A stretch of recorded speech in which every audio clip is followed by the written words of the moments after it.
And 106.3 The Game and on the Game Nashville app. Ladies and gentlemen, it's showtime.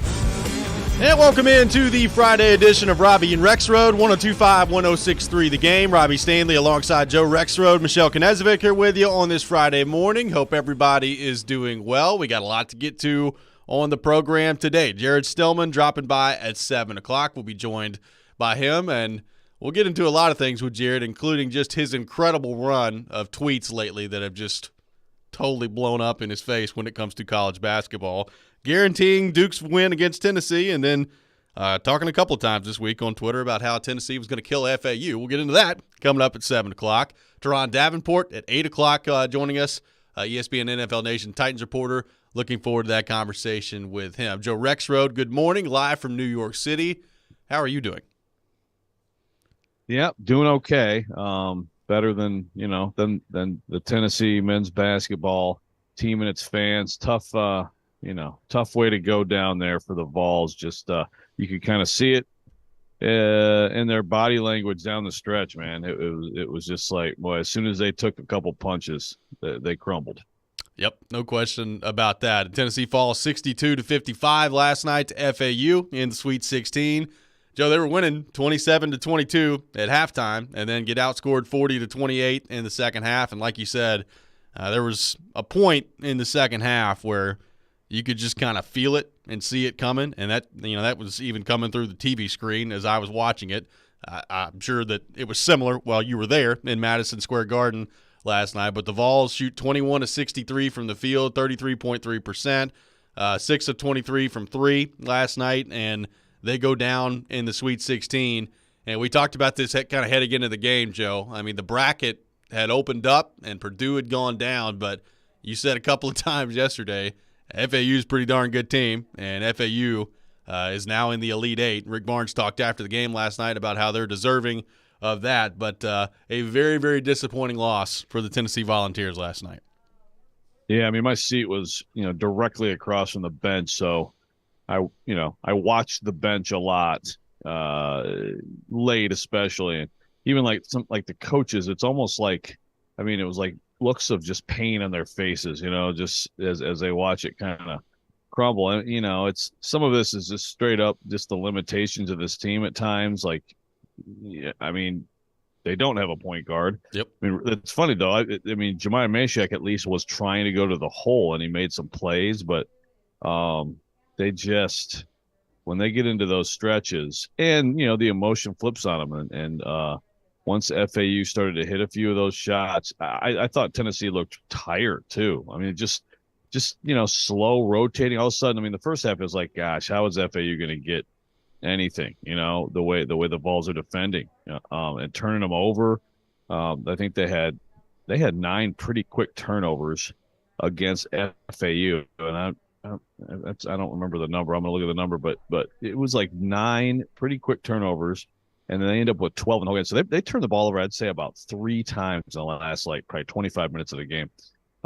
That's, and again, a good team. You hit a few of those threes, and it's just, man, it just flips on you. So, flawed team, Tennessee, for sure. And you saw why and what the flaws were last night. Yeah, no question about it. And, this is one of those things where you knew, like, how equipped was Tennessee to overcome an offensive lull and a poor offensive performance. That was kind of the question that we had talked about really for months with this team, even dating back to before Zakai Ziegler got hurt. Like, it's not like that they were some offensive juggernaut before he got hurt, but obviously when you lose him, that's a tough blow. But, I mean, a question that we talked about all the time was, can this team survive just an offensive lull at some point that we've seen them go through time and time again so far this year? And the bottom line is, like, they still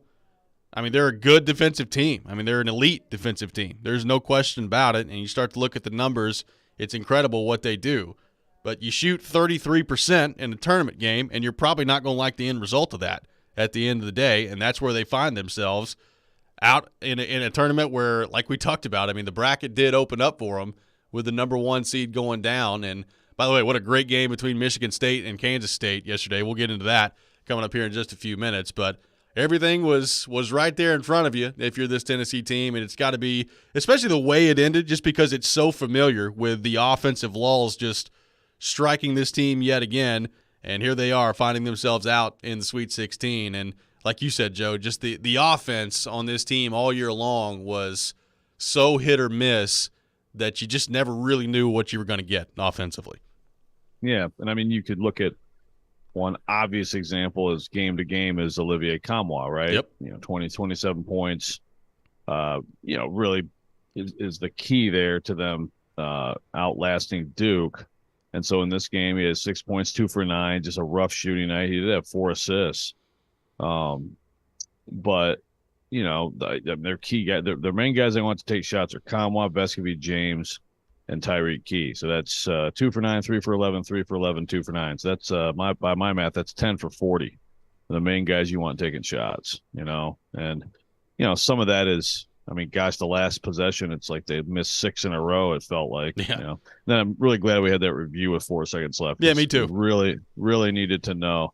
Talk about an uncomfortable moment. And basically, it took so long. Rick Barnes basically started having his post game kind of like, make you feel better speech to his players there on the floor. But it's like, what are you guys doing? It's a 7-point game. Make a call, whatever. And they actually have to sit there and take all this time. And think about how stupid that is. Yeah. No, I don't know why that bothers me so much, but it's just like, can we have any common sense at all? I had similar thoughts. It's like, let's get on with it, man. The game's over. Let's pick a call and go with it. One of these teams is going to inbound the ball and dribble it, let the clock run out. God. But so calm. And they had some good shots, but it's just like, and what Rick Barnes said, I agree with. And the thing is, you think about early in the game, it's like, okay, and this happens. How are they going to deal with Plavsic? They can't deal with Plavsic. Early on, he was going off. He has 8 early points, and he ends up with 8 points. Yep.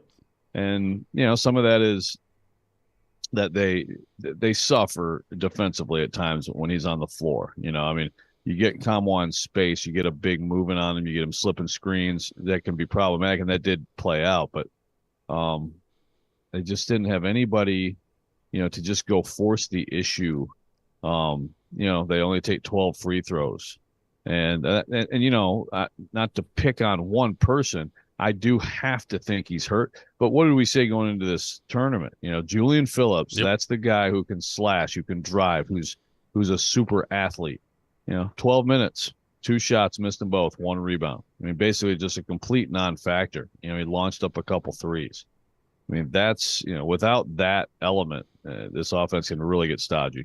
Well, and we saw that happen for sure. And, Vescovy, 3 of 11 last night. Josiah Jordan-James, 3 of 11 last night. It just nobody was really shooting the ball all that well. Meshack ended up 3 for 6, and Adu was 4 or 5. But, there was nobody really shooting the ball all that well last night that was playing significant minutes. And it was one of those games, too, where, I thought in the first half, Joe, you held FAU to 22 in the first half. And I was like, well, this is going to be yet another one of those just bring him down to the mud games like they talked about after the Duke game at Tennessee. It's probably not going to be pretty, and offensively, it certainly wasn't pretty for Tennessee in the first half. But, you hold them to 22, you're feeling pretty good about the way you're defending in the first half, and that was just not the case in the second half. And, as good as their defense is, it's going to take more than elite defense to make a deep, deep run in the tournament. Yeah, exactly. Yeah, but the thing is, so go back a year. Really, they're offensively they were fine in the Michigan game. They had a bad matchup. Hunter Dickinson kind of just killed them, and then so really like their defense kind of failed them last year. I think the way that they coach and teach defense and recruit to it, I think you can always count on that being at least pretty good. You just gotta have a more balanced team than this. Even before Ziegler got hurt, I thought, you can't put it all on him. So you gotta recruit another point guard. Now maybe BJ Edwards is that guy. Now BJ Edwards didn't play much at all this year. They like him. So, maybe that'll make the difference. And look, I don't think Meshack was bad. No.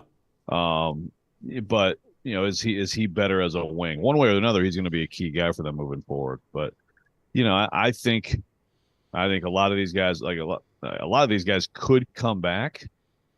I have a feeling they won't. With some of them, I really feel they won't. I do think Josiah Jordan-James is an interesting case as a fifth-year possibility.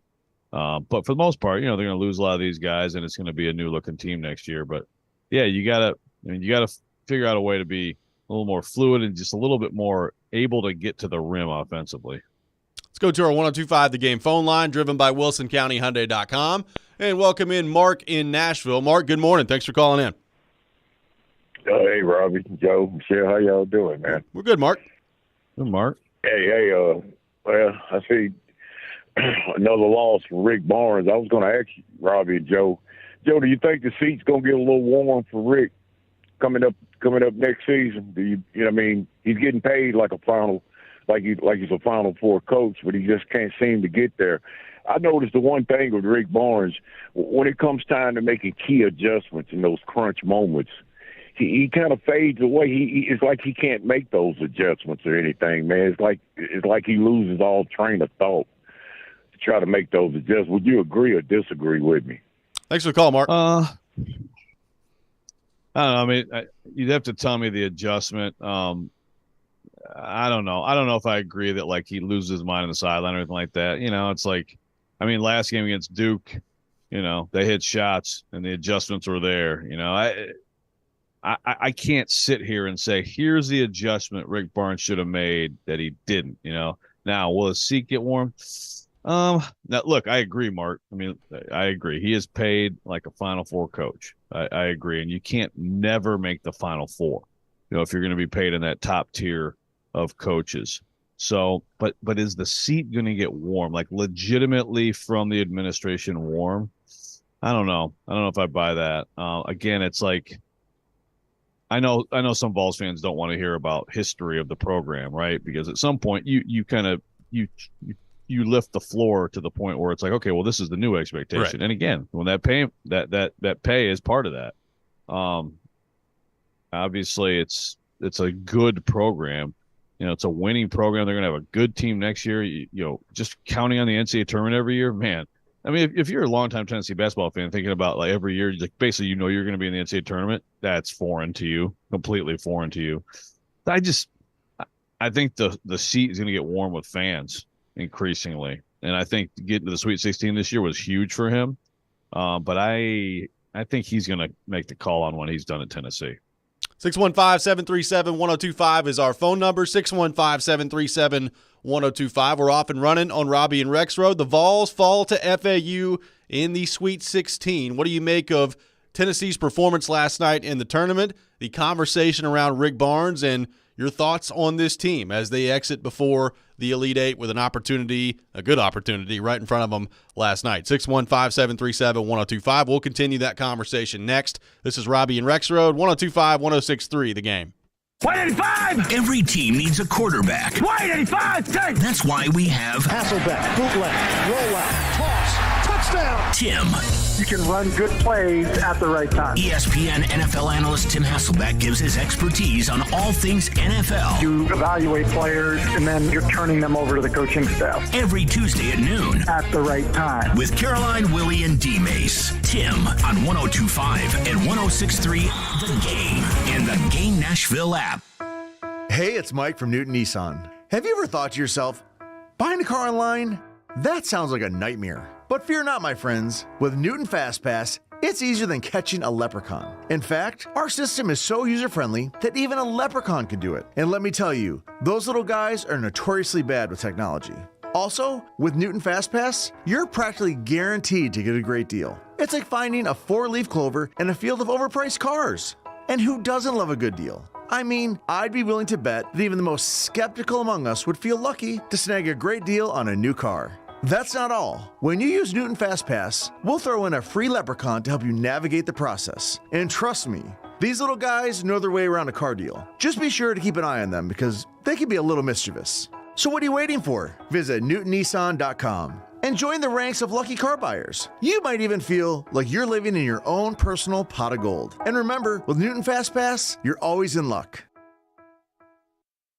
Being value conscious and getting the most for your money is so important these days, and that's why it's more important than ever to shop at Genesis Diamonds, the undisputed value leader. Part of the education at Genesis Diamonds is we explain to you how we travel the world and purchase our diamonds, how we buy in bulk, we pay cash for our diamonds so we can save every possible percent to save you money on your diamonds. Genesis Diamonds Vice President David Cooper. There are no middlemen. There are no other wholesalers or dealers, so we cut out all of those extra added markups and pass those savings on to you. When you combine that unmatched value with a totally no-pressure shopping experience, you know you're in the right place. Because we do not work on commission, our sole purpose is to make sure you get exactly what you want. There's nothing in it for us personally, whether you spend $1,000 or $100,000. That's why at Genesis, people often end up spending less than they had budgeted. Our goal is to purely present you with options so you can choose exactly what you want. The value you want, the experience you deserve. Genesis Diamonds, Green Hills and Cool Springs. Gary Ashton here. People walk up to me all the time and say, "Don't sell without the intel." This message couldn't be more true. Right now is a fantastic time to buy or sell your home in Nashville, but you can't do it without the intel. No one has more intel than the Gary Ashton team. So what is this intel we keep hearing about? Intel so you can sell your home without stagings or showings? Intel on where to find your next home so that you can sell your current home while the market is hot? And intel that helps you win the buyer battle and cash in on your home equity. For more intel, visit GaryAshton.com, where we can give you the insight and the most up-to-date real estate intel in Nashville. Plus, the Gary Ashton team is the official real estate team of the Nashville Predators. Get the confidence to sell your home and find the dream address without the stress. Visit us today at GaryAshton.com. That's GaryAshton.com. And remember, don't sell without the intel. Anyone want to tell me what happened? Did you miss any of today's show? It's okay. It's fine. Don't worry. Subscribe to the Robby and Rexrode podcast on Apple, Spotify, and other podcast platforms, or by going to theGameNashville.com. All right, I'll give it a shot. You're listening to Robby and Rexrode on 102.5 and 106.3 The Game and the Game Nashville app. Welcome back in, Robby and Rexrode, 102.5, 106.3 The Game, streaming live on Twitch, Twitter, YouTube, and Facebook. Our video streaming brought to you by Superbook. We are live from our 102.5 The Game studio, brought to you by Hiller Plumbing, Heating, Cooling, and Electrical. Tennessee falls last night in the Sweet 16. They go down 62-55 at the hands of the Florida Atlantic Owls at Madison Square Garden last night. Taking your thoughts, 615-737-1025, 615-737-1025. Our buddy Rainey on the text line says the Vols were out-coached last night, and there's going to be a lot of conversation around Rick Barnes today as it relates to Tennessee fans. I saw a lot of it immediately after the game last night. And, Joe, I do wonder, Mark brings up the hot seat. Is Rick Barnes on that heading into next year? I'm kind of with you. I think with a good portion of the fan base, maybe not, I don't know what the percentage would be, but a healthy portion of the fan base, he's already kind of there. Like they're fed up with the tournament narrative and all this other stuff. And, can Rick Barnes ever win the big one? And then there's the other part of the fan base that's like, hey, Tennessee basketball hadn't really been that great, and it's been the best it's ever been under Rick Barnes by far. Why don't you guys just chill and see what happens and let him kind of do his thing? I am interested, today, because I think a couple of things can be true. And look, if you're a casual Tennessee fan and a casual college basketball fan, you're going to say, FAU is who they lost to. How about that? I think we probably need to just go ahead and recognize FAU is pretty darn good, and I think we've seen that so far, and that part of it can be true. And I think it's also, at the same time, you could look and say, man, Tennessee, what an opportunity you just let go down the drain to get to the Elite Eight for the second time in program history and have a chance against a Kansas State team that is very exciting, and what a game that was yesterday, a chance to put yourself in position to get into the Final Four, and you squandered it at this point. I think both of those things can be true while not taking anything away from an FAU team that's been awfully impressive so far in the tournament. No, I agree. FAU is good. Some people thought this was just going to be a cakewalk, and guarantee. Yeah. Is that did he guarantee? I don't know if he fully guaranteed this one, but he did say that Tennessee was going to kill FAU. Oh God! Well, I saw Vingen had Yeah, you saw his tweet. Apparently, he said something like, "This game's over now. Move on to the Final Four." Marquis, yeah. Oh, the takes. It was like a 6-point game at the time, but yeah, in the first half. Yeah. Wow. Yeah, but no, I agree with your point. Look, it's a very good FAU team. This happens. That team is they got a couple guys that John L. Davis in particular. He didn't have a huge night, but he is a tough cover. He did have 15. He got to the line 10 times. He didn't have a huge night, but basically they found a few guys that the Forest, he only had 11 points, but he had the back-to-back threes that really, I thought, flipped the game. But yeah, it's a good team for sure. I think Kansas State's going to beat them because Marquise Knoll is a freaking just rock star. I mean, just unfreaking believable. Rooting awesome for them now. Yeah, I mean that guy is like, he needs to be in the Final Four. I like I was saying on our work Slack channel last night, I'm mad that I didn't really watch Kansas State much this year. What was I doing? But still, like that team, it would have been very interesting to watch the Vols defensively against him and them, because Michigan State had no answers. The Vols would have done a much better job defensively against them. It's not some overwhelming, and maybe this whole region. I mean, we saw what happened with Purdue. Like, what you could look at it like it could have been a great opportunity. But the bottom line is, you get into this grouping of 4 teams, and you feel like you're the best team.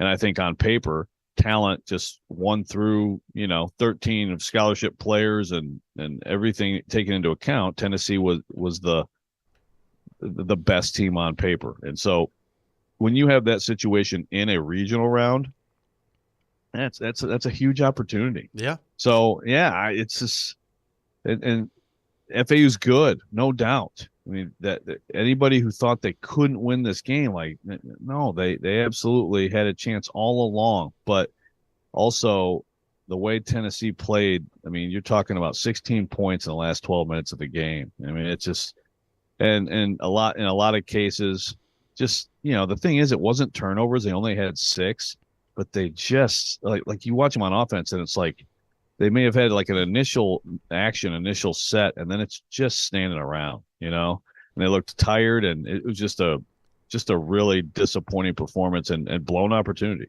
Well, and I do think, like, if you're a Tennessee fan hearing that and watching that unfold last night, it's like, all right, well, yeah, then that's been the case a lot this year, where they just collapse offensively. Why does that continue to happen? And again, it could be as easy as, well, they lost their point guard, but this was happening when Ziegler was in there. So why does that continue to happen with, I agree with you, like with what is a really talented group? And, by recruiting rankings, by watching these guys play, there's lots of ability on this team.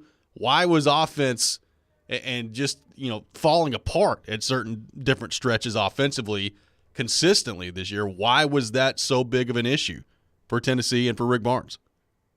Yeah, it's a fair question. It's absolutely without Ziegler, and I think at times they just fall too in love with the jump shot. I think they just kind of, I think, filling a lot of possessions. It's kind of like, Key last night, I just didn't like how he played.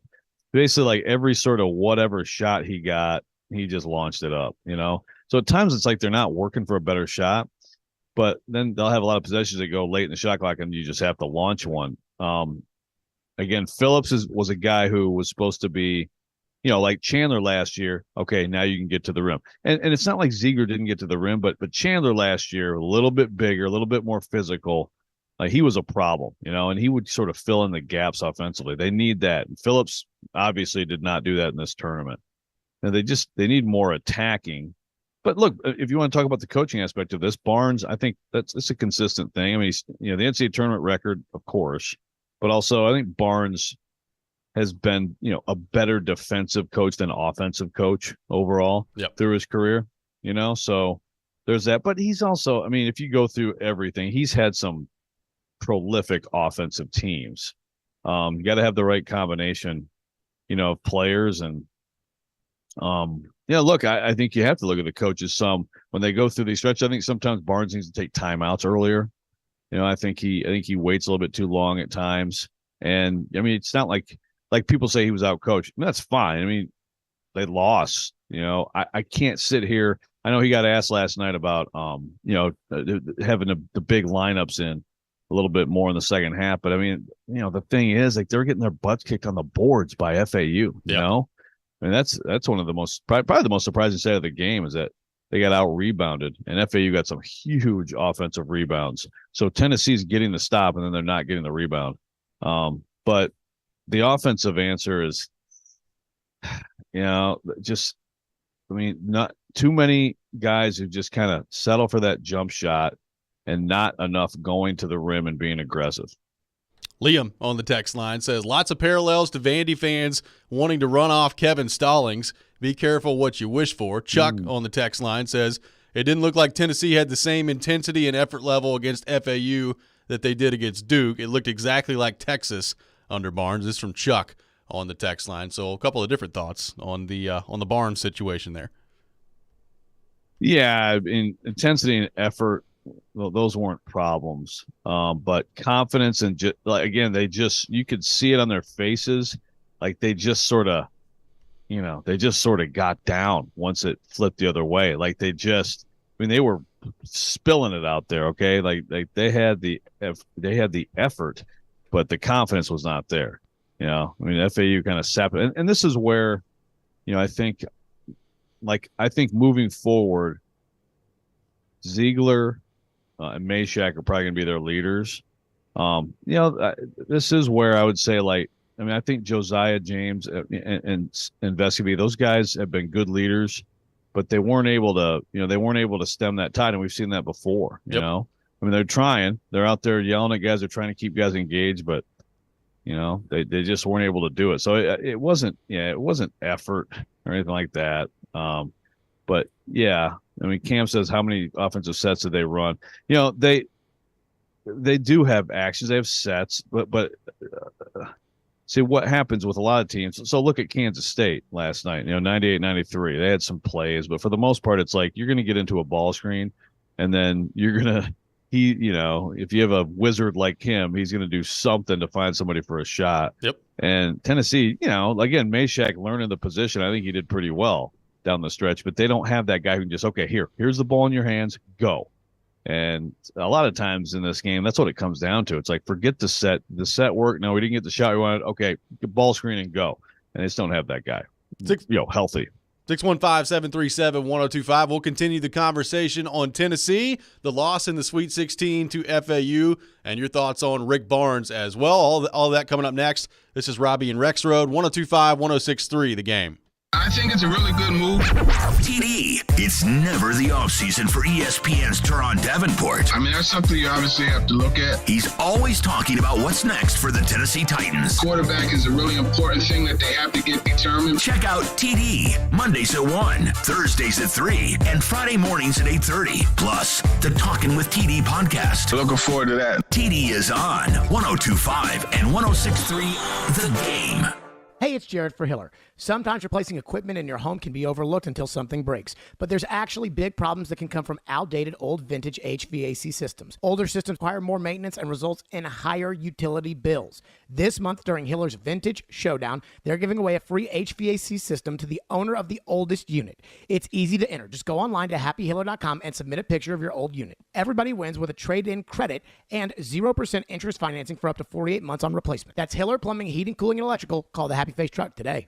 It's the Electronic Express famous half price fair. This week only, save up to 50% in every department, including all 4K TVs, appliances, laptops and tablets, speakers, and more. You'll not find a lower price anywhere. We guarantee it. The famous half price fair. It's first come, first served. Sale ends Saturday at 9 p.m. Hurry into any of our convenient locations. Plus, get up to 3 years free financing. The Electronic Express famous half price fair ends this Saturday at 9 p.m.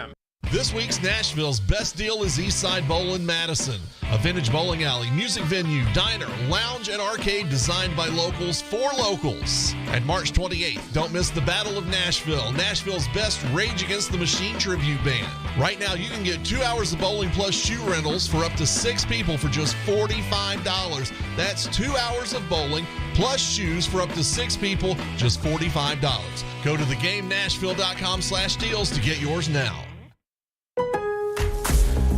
Lowe's MVP's bonus days are back for pros. Right now, buy a DeWalt 20-volt Max Power Stack Battery 2-pack at $199 and get a select DeWalt Bear tool free. Plus, earn 3 times the bonus points on all Metabo HPT tools and products. Shop even more savings and bonus points offers during MVP's bonus days at Lowe's. Bonus points calculated before taxes and fees after applicable discounts, if any. Valid 3/20 through 3/31. Subject to change. Selection varies by location. While supplies last. Discount taken at time of purchase. Visit Lowes.com/MVP's bonus points for details. Texting enrolls you in a recurring automated marketing text messages. Consent not required to purchase. Message and data rates may apply. Nice run. It's great being back out on the mountain. You sort of disappeared for a while. Everything okay? Between you and me, it was lower testosterone. Lower T? Yeah. The doc told me once you hit 40, your body has less free testosterone, and that can make it harder to stay in shape. That's why I started taking Nugenix Total T. It's made a huge difference. Oh, I've seen that on TV. Is it for real? For sure. It's the #1 doctor-recommended testosterone booster. It boosts free and total testosterone levels to help you get back the drive and energy from your youth. My wife, my boss, my kids. Everyone has noticed a change in me. Do they still give out complimentary bottles for people to try for themselves? Yes, just send them a text. Guys, text HEFTY to 321-321 right now for your complimentary bottle of Nugenix Total T. Nugenix is the #1 selling testosterone brand at GNC and Walmart. Plus, text now and we'll include a bottle of Nugenix Thermo, our most powerful fat incinerator ever, to help you get back in shape fast, absolutely free. Text HEFTY to 321-321. That's HEFTY to 321-321. Later today. The green flag is in the air and we are underway. The stars of the NASCAR Cup Series hit the left and right turns of Circuit of the Americas. He's got a hood out in front, a door panel in front. Coverage from COTA begins at 1:30 on 94.9 The Fan. Checkered flag is in the air. And the Fan app. Hey, Nashville, this is Eli Gold, voice of the Alabama Crimson Tide, and you're listening to Nashville's best sports talk, ESPN 102.5 The Game.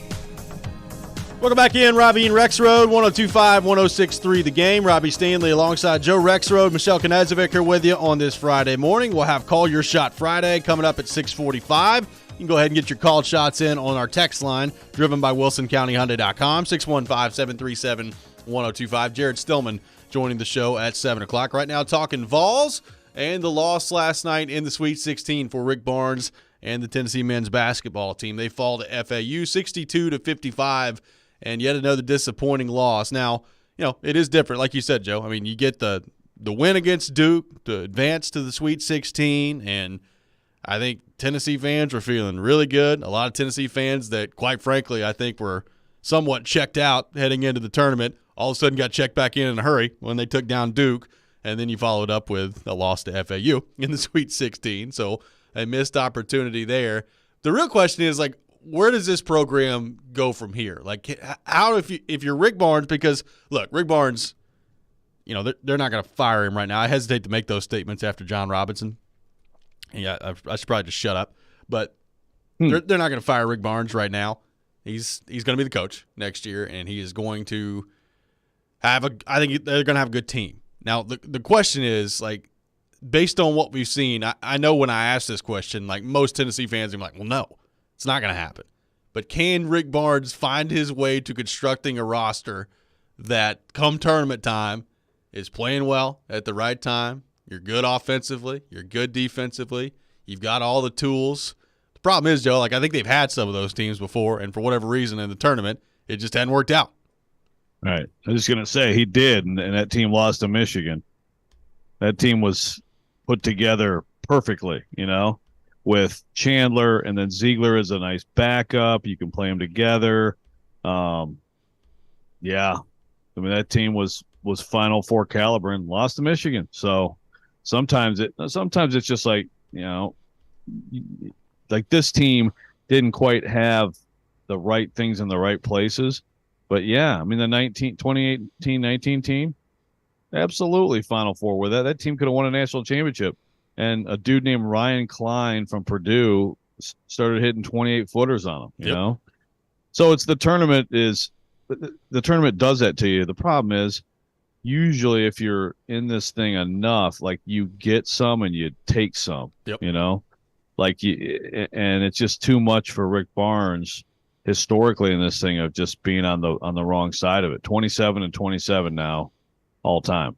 Well, we've talked about it. Like, I think Rick Barnes is a good coach, and I think obviously there's a reason he's been as successful as he has been. But everything we know about Rick Barnes and what he does in the regular season and the talent of the teams that he puts together, all those things that we've talked about, that and then that tournament record of 27-27, like those two things just don't add up. They don't come close to adding up to me. And, the sample size is large enough to where that's not coincidence to me anymore. Like and I couldn't tell you what it is. I'm not smart enough to identify what the problems are in the tournament and why he can never really find a way to break through. But those two things, what we know of Rick Barnes as a coach and a roster builder and all these things in the regular season, and that tournament record that you just threw out there, those two things do not add up together to me. No, they don't. It's just, and again, he has the worst record in history if you have minimum 10 games against higher seeded teams. So he never, pulls off, the upsets. Because remember, Tennessee was technically higher seeded than Duke, even though that was an example of overachieving in the tournament. That's why that game was like, oh wow. Yep. I mean, that was overachieving relative to expectations at least. So, but yeah, I mean, look, you can't look at that and say it's just purely random. I can't sit here. I mean, last year certainly against Michigan, especially because I had this argument with Jared. Jared's like he choked, and I'm like, okay, but where did he choke? Because the thing is, I mean, Juwan Howard deserves credit for going zone because Chandler was killing them. But okay, so Tennessee had its shooters wide open for shots. Like, if you're a coach in an NCAA tournament game and you get good shooters, like 40% 3-point shooters, wide open shots, yeah, you've done that's your coaching is good. Okay, you got shots and so they missed those shots and over and over again, and they lost that game. I don't remember. I can't think of one thing in that game that he should have done differently. And last night, I can't think of other than, again, I think earlier in that run you take a timeout, and I think that is a thing that he does. As he lets it go a little bit too much and lets them kind of work through it. And sometimes then an 8-0 run becomes a 14-2 run, Yeah. But all that said, without having the specific, this is where you fall short, the results do speak for themselves. Chuck on the text line says, before you say next year's team is going to be pretty good, you better wait and see what Tennessee players end up in the transfer portal. This is from Chuck on the text line. What do you think the roster is going to look like for Rick Barnes next year? I think Vescovy's gone, Kamwa's gone, Plavsic is gone. I think Key he's a grad anyway. Yeah, again, I think of all those seniors, I guess it's possible that Josiah James comes back. He played Chris Lofton, didn't he? Exactly. Yeah, I mean that's. But what's the core? I mean, it's still good. I mean, look, I think Mashek's going to be a really good player. He's just starting to. I mean, he really is scratching the surface. Ziegler back. That's a really nice backcourt. And you could look at it like, I think Mashek has to play on the wing, and I think he's going to be an even better shooter next year. And I think that those two guys are going to be out there a lot. Adu he bulk up a little bit, keep working on the post game. I mean, that's a nice, and Tobe Awaka is going to be a really good player too. So right there, I mean, those four guys I think are I would assume all of them are there. The obvious big question is Julian Phillips. If you look at it's our guy Sam Vecini for the Athletic has him as a first round pick. Most people don't. I can't believe that he would go in the first round. I don't know how that would even be possible. I mean, with that size and with the measurables and everything, sometimes that happens. You're drafting on potential, but I think he absolutely should come back and try to be a key player, a focal point next year, and get himself to where he's a solidified first rounder. We'll see if that's what he does. I mean, ultimately, if you get enough feedback that you're a first round pick, okay, then go.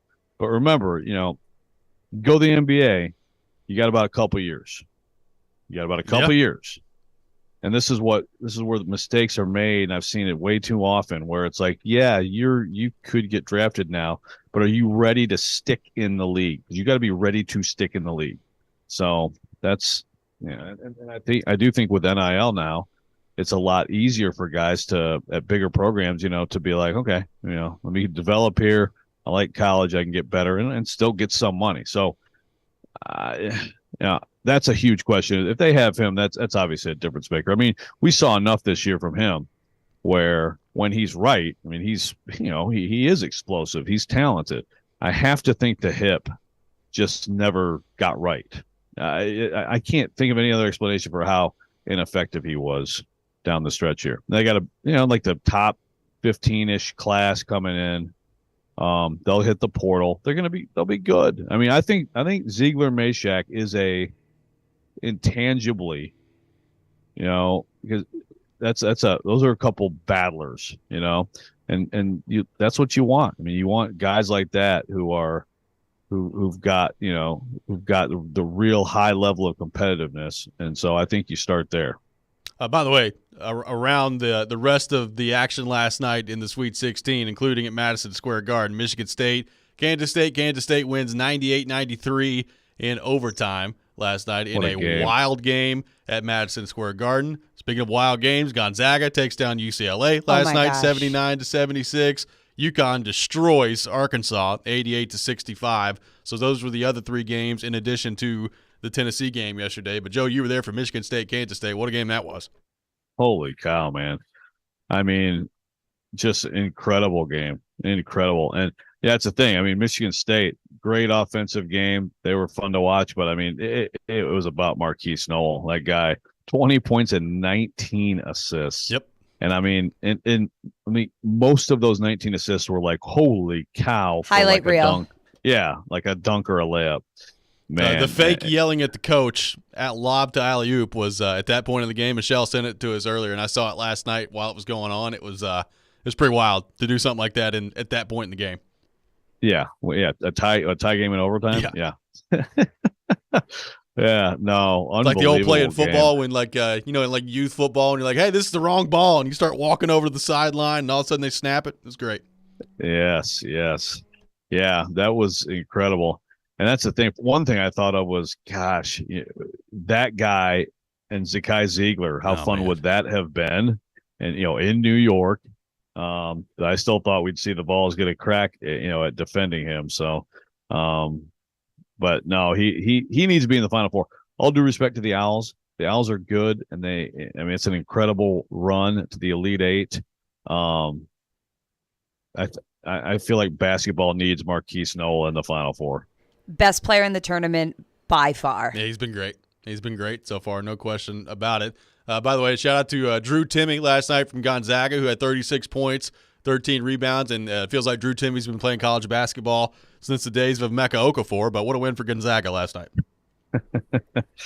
Yeah, you're talking about playing with Lofton. Geez, Timme was there before those guys. Yeah, I didn't get to see much of that game, unfortunately, because I was writing, at the Garden, but sounds like a wild one. UCLA was just crushing them. Yeah.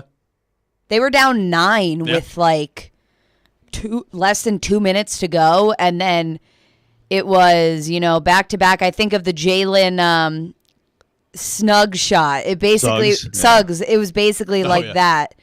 I mean, it was an incredible game. Just go watch the last 3 minutes.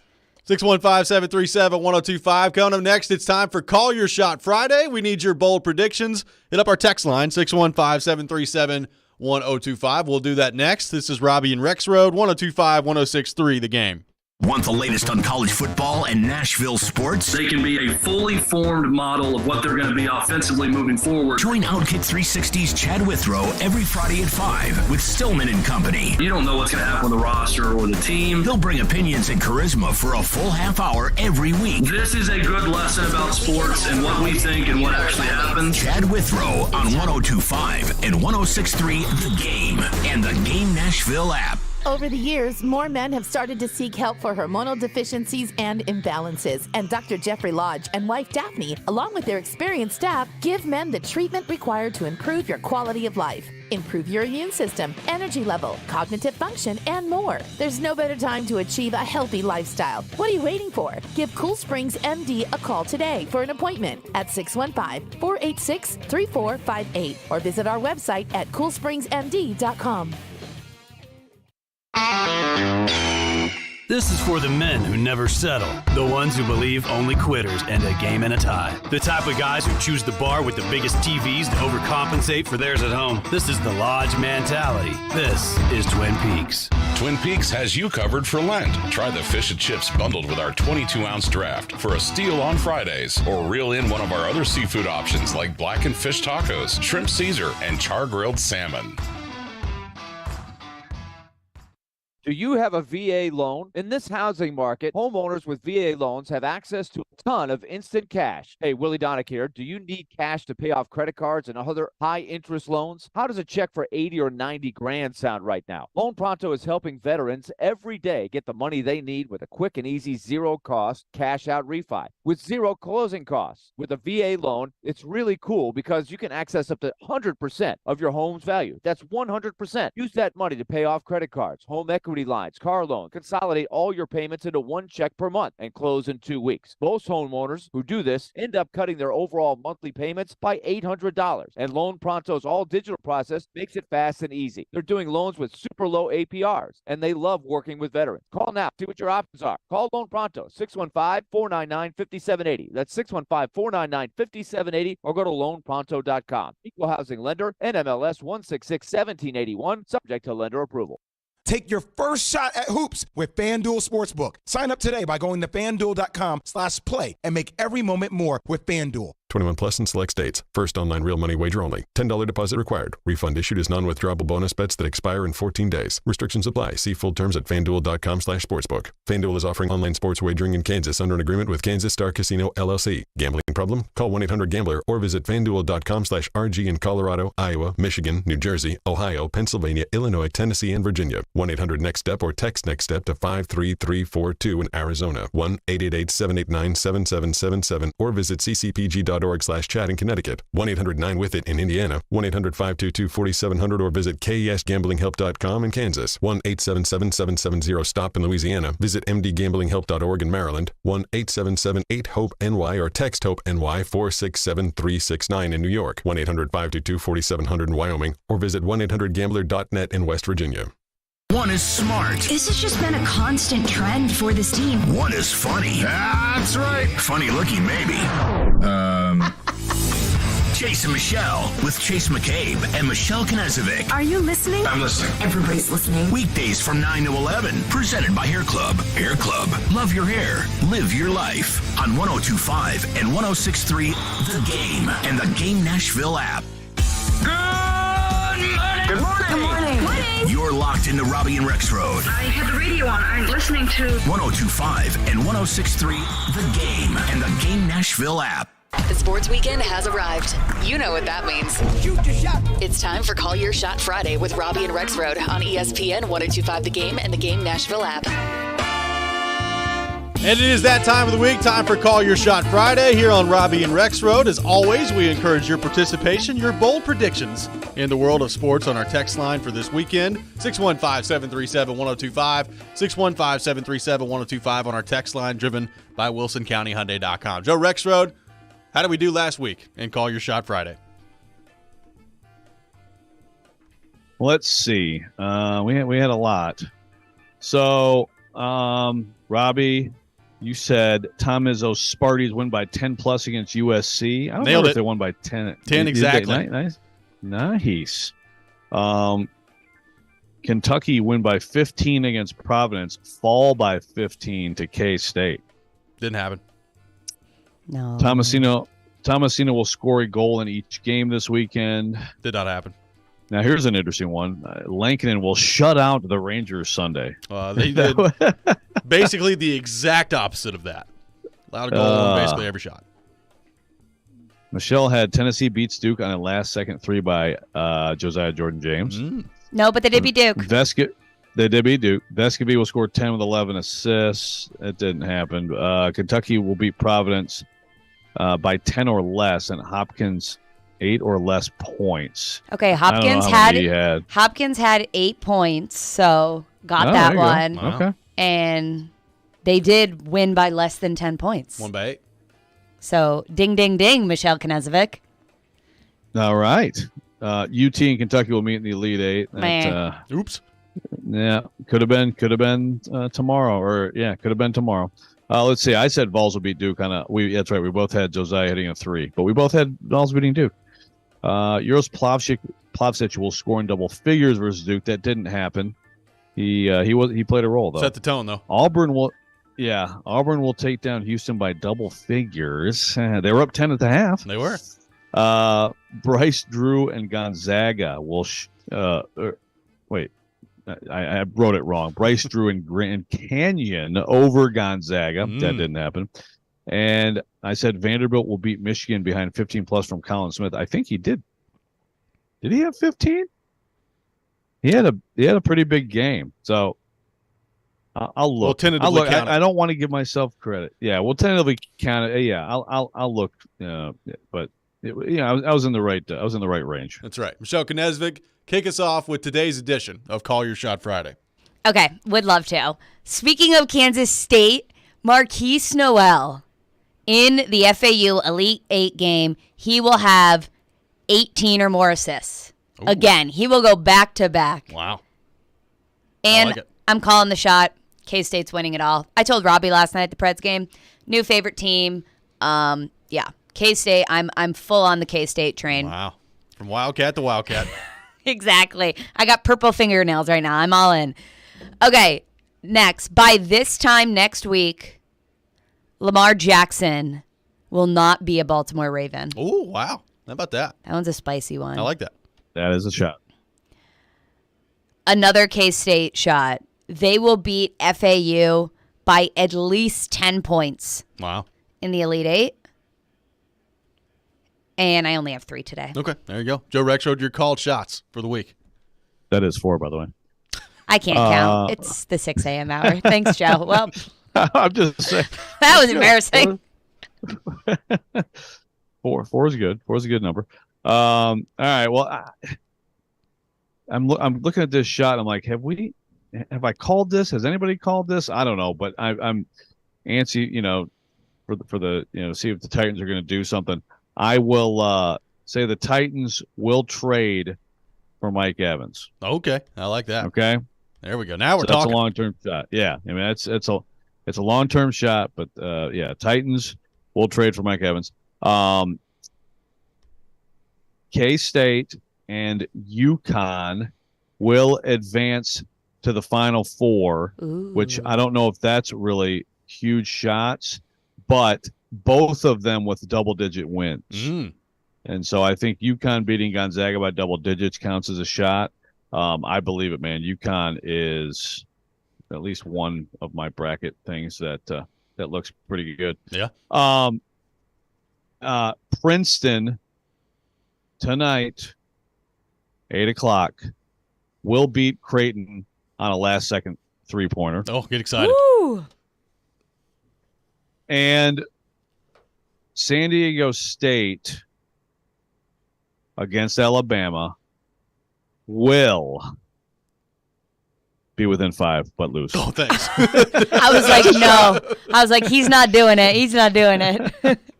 Well, I am doing it. That's still a shot. You are? San Diego State takes down Alabama. Book it. Yeah. You heard it. You heard it here first. San Diego State takes down Alabama. Coming up later today. Write it down. I'll take another step further. FAU takes down Kansas State, too. The Owls heading to the Final Four. So there's 2 college basketball called shots right out of the gate for you there.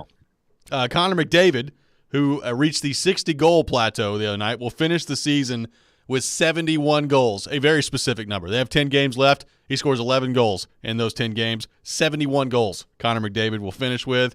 And Cal Foote will score the first goal of the game tomorrow for the Predators against Seattle. Cal Foote, the first goal of the game. What do you make of that one, Rexrode? That's also a very good shot. Those are some spicy call shots. Shot. I'm glad we don't have Preds click to pick, so you can't get another point. Well, I think click to pick. My least ridiculous called shot out of that one was Connor McDavid rolling off 11 goals in 10 games, which is insanely difficult to do. So we'll see what happens on that front. Devin from Dover, I can see it on the text line, says my called shot is the Vols won't make the tournament next year. Devin from Dover coming out of the gate swinging today. I like it. Okay. Cam. We'll see. It could happen. Cam on the text line says, Ellie Tolvanen scores Saturday, but the Preds win in regulation. This from Cam. on the text line. Not a whole lot from Ellie Tolvanen last night. Was there a big tribute? There was about a 35-second tribute video, yes. That's nice. And Tolvanen waved to the crowd and touched his heart. It was a very heartfelt moment from Ellie Tolvanen last night. Good to see. That's very nice. Yeah, that is. 35 seconds, man. That's. I didn't time it. That's just my guesstimation and how long it took place. Okay. I mean, that's pretty good for that limited amount of service and production. Highlights, yes.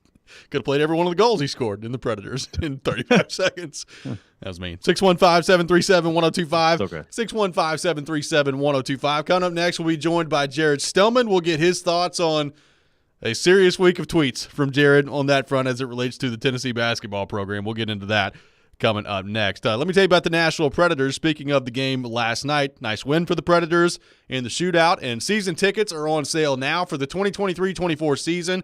Preds will be celebrating their 25th anniversary next season, and full half and quarter season plans are available. You can join the Loyal Legion today and receive the best seat locations at the best pricing, up to 50% off discounts on concessions throughout the season as well, and up to 6 bonus tickets to select games in the 2023-24 season, plus big times this summer, priority access to the 2023 NHL Draft and awards, which are going to be hosted here in Nashville. You can learn more at NashvillePredators.com/season tickets. Once again, that's NashvillePredators.com/season tickets.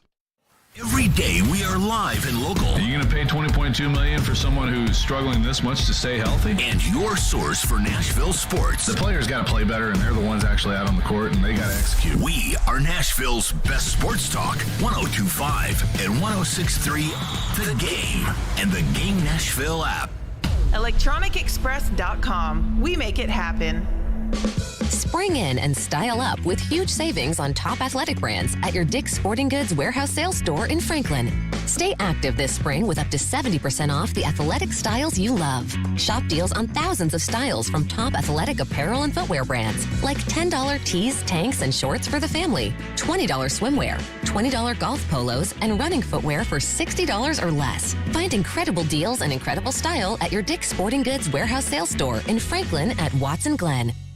Prescription products require an online consultation with a healthcare provider who will determine if a prescription is appropriate. Restrictions apply. See website for full details and important safety information. Subscription required. Hey guys, did you know there's a generic form of Viagra that works just the same but is 90% cheaper? And you can get it online? Just go to 4hims.com/radio. At Hims, you'll get a free medical consultation, discreet shipping if prescribed, a 100% online process, and trusted generic alternatives to the biggest brands at 90% off. That's right, get generic for Viagra, the same active ingredient as brand name Viagra, but 90% cheaper. It's the same medication you get from your doctor, but with zero copay, no expensive appointments, and no awkward face-to-face conversations. To start your free online visit, you need to go to this exclusive address, 4hims.com/radio. That's 4hims.com/radio for your free online visit. FORHIMS.com/RADIO. Why have over 2 million people trusted their bath remodels to Bathfitter? When a normal day is anything but normal, we fit your schedule with our unique tub-over-tub process installed in just a day with no demolition. When high quality is the only quality that matters, we fit your standards. We've been remodeling baths for over 35 years, and every bath we install comes with a lifetime warranty. Get the bath you want in a day with quality that lasts a lifetime. Bathfitter, it just fits. Visit bathfitter.com to book your free consultation.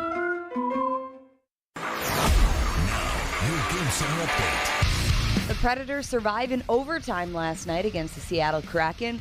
Philip Tomasino gets the final goal in the shootout to solidify the Preds' win. After the game, Matt Duchene spoke on the Preds' performance. The guys are... The biggest thing is we just battle, and we make mistakes. We make young mistakes. We make normal mistakes that any team's going to make, but we always try. Guys work to get back. If they turn pucks over, they get back. If they have a bad defensive play, they work back. I mean, that's the bottom line. It's a game of mistakes, and our compete and our willingness to never give up is a huge part, and it goes right through our lineup. The Predators will face the Kraken again on Saturday in Smashville. Puck drop 1 p.m. The Tennessee Volunteers have been eliminated from the tournament by FAU. FAU topped Tennessee 62-55 and will advance to the Elite Eight. This report is brought to you by the law offices of Amanda Gentry. I'm Michelle Knezvik for 102.5, 106.3 The Game. For more, follow us on Twitter at 1025thegame or visit thegamenashville.com. Live from the Hiller Plumbing, Heating, Cooling, and Electrical Studios. WPRT-FM Pegram, WPUC HD2 Laverne. Nashville's exclusive home for the Nashville Predators. 102.5 and 106.3. A gun performance. Do your job. And the Tigers regain the lead. The Game. A Cromwell media station. Mixing sports and a little bit of fun. This is fun! On your morning drive. This is Robby and Rexrode. With Robby Stanley and Joe Rexrode on Nashville's best sports talk. 102.5 and 106.3 The Game. And on the Game Nashville app. Ladies and gentlemen, it's showtime. Hour number 2, Robby and Rexrode, 102.5, 106.3 The Game. Robby Stanley, Joe Rexrode, Michelle Knezvik here with you on this Friday morning. And as we do every Friday morning at 7 o'clock, we're joined by our friend Jared Stillman here on the program. Jared, it's been an interesting week for you. You had the guarantee that we saw last week that Vol Twitter responded very kindly to on Twitter of Duke taking down Tennessee, the loss to Joe in Jared versus Joe, and then the declaration that Tennessee was going to kill FAU on Twitter, which I texted you in all caps about the other day to shut up about. And then we saw what happened last night. So, Jared, what are you making this week for you?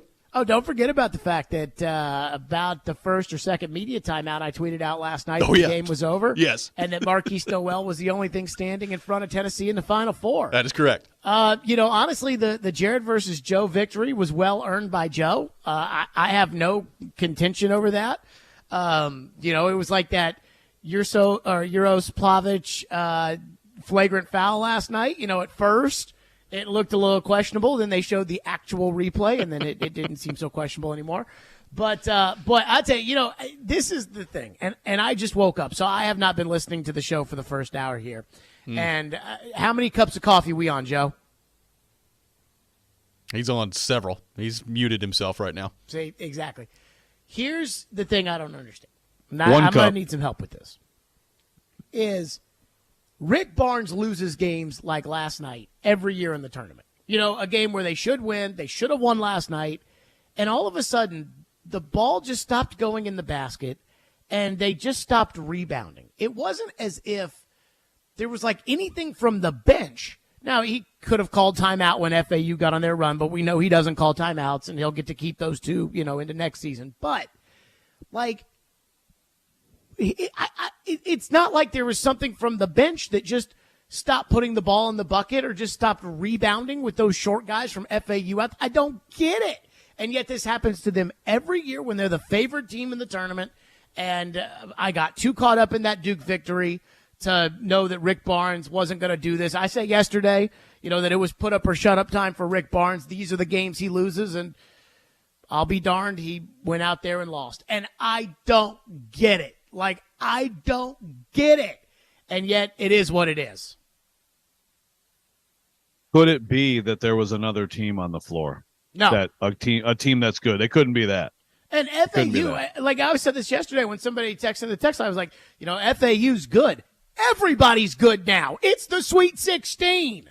I mean, there's no bad teams in the Sweet 16. Princeton's good. But at the same time, Tennessee should not have lost to that team.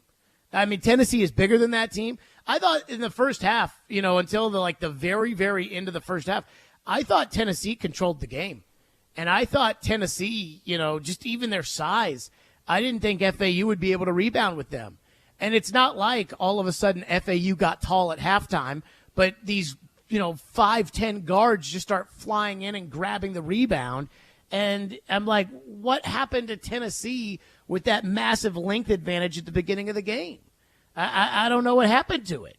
And, I think this is like, last year when Tennessee lost to Michigan. And your column at the time, Joe, was basically like, Tennessee just couldn't get shots to fall, but it doesn't really matter. It's another mark on Rick Barnes' resume. And I think that this game's the exact same way. I don't think it was a game plan issue as to why Tennessee lost. I'm not even sure it was an adjustment issue. It's like they just got bad at halftime. I cannot explain it, but this was the apex of what Rick Barnes does in March. And I mean, it was right in front of them. I mean, it really was. Now, Marquise Noel's so good that, Kansas State, that would have been tough. But it was right in front of them. I mean, and they just blew it. Just like they blew it last year. Just like they blew it against Oregon State the year before. Just like they blew it against Sister Jean. They blew it. I cannot get over how this just happens to them every year. The only thing I'll say though is, and I mean, you're not wrong. I mean, it's an opportunity that it's not like you're playing some infallible team. Like you got a great draw. Like you should take advantage.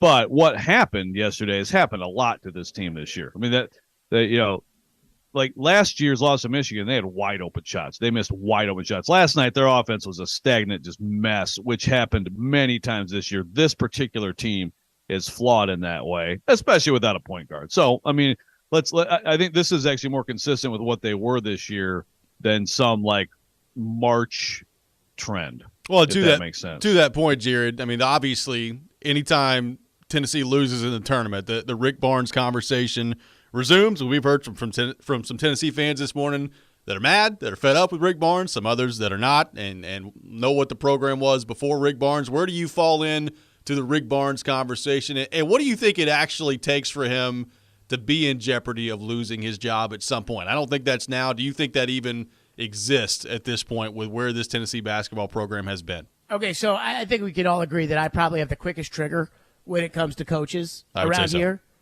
I mean, I think you'd be crazy to fire Rick Barnes. I mean, I think Rick Barnes is the perfect coach for that school. And I know that, this is going to anger some people, but, I mean, the way I view Rick Barnes is he does a tremendous job of keeping Tennessee fans interested from after football season for really the duration of basketball season. If they lose in the second round, it's one day of Tennessee fans being upset, and then they watch the rest of the tournament like the rest of the country, and then basketball's over. And so this year's no different. There'll be games for the next couple of days, and then there'll be the Final Four, and then basketball's over. I mean, he does a tremendous job of keeping Tennessee fans interested. They are great during the regular season. They're always interesting to watch. The SEC tournament's some mixed results, but basically when at a football school, Rick Barnes, in my opinion, does exactly what Tennessee fans really want. And I've said this all the time. When I was at Louisville and Charlie Strong was the football coach, I felt like, all you got to do at Louisville is go 8-4, 9-3 every year. And, occasionally you can have like an 11-win season or something like that if the chips fall your way and people will be happy. But that's not what just go to the Buffalo Wild Wings Bowl. Just do that. Like, it's not because by the time football season's over, everybody in Louisville or everybody at Kentucky's attention is turned to basketball. And that's why Mark Stoops is such a good football coach at Kentucky. I think Barnes is an excellent coach at Tennessee for what Tennessee needs, and I think firing Rick Barnes would be absolutely foolish. And I'm not even a Rick Barnes fan. How about Jerry Stackhouse? You firing him right now? Let me tell you something about Jerry Stackhouse. At some point, we're going to have to raise the standards around here. I mean, I listened yesterday, and I'm listening to the Midday Show, and I'm listening to Caroline, and I'm listening to Derek, and I'm listening to Willie, and they're talking about how great of a season this was for Vanderbilt and how great of a year this was for Jerry Stackhouse. And I'm thinking to myself, they did not make the tournament. I think they should have made the tournament, and I think they would have been able to compete in the tournament. And, but hey, you still lost to Grambling State. I mean, at some point, you're going to have to make the tournament. Jerry Stackhouse has been there for 4 years. They haven't made the tournament. Now, I think if Jerry Stackhouse doesn't make the tournament next year, he should be fired. And for all the people out there that say, well, I mean, you got to give Jerry time. What Bryce Drew did was so bad.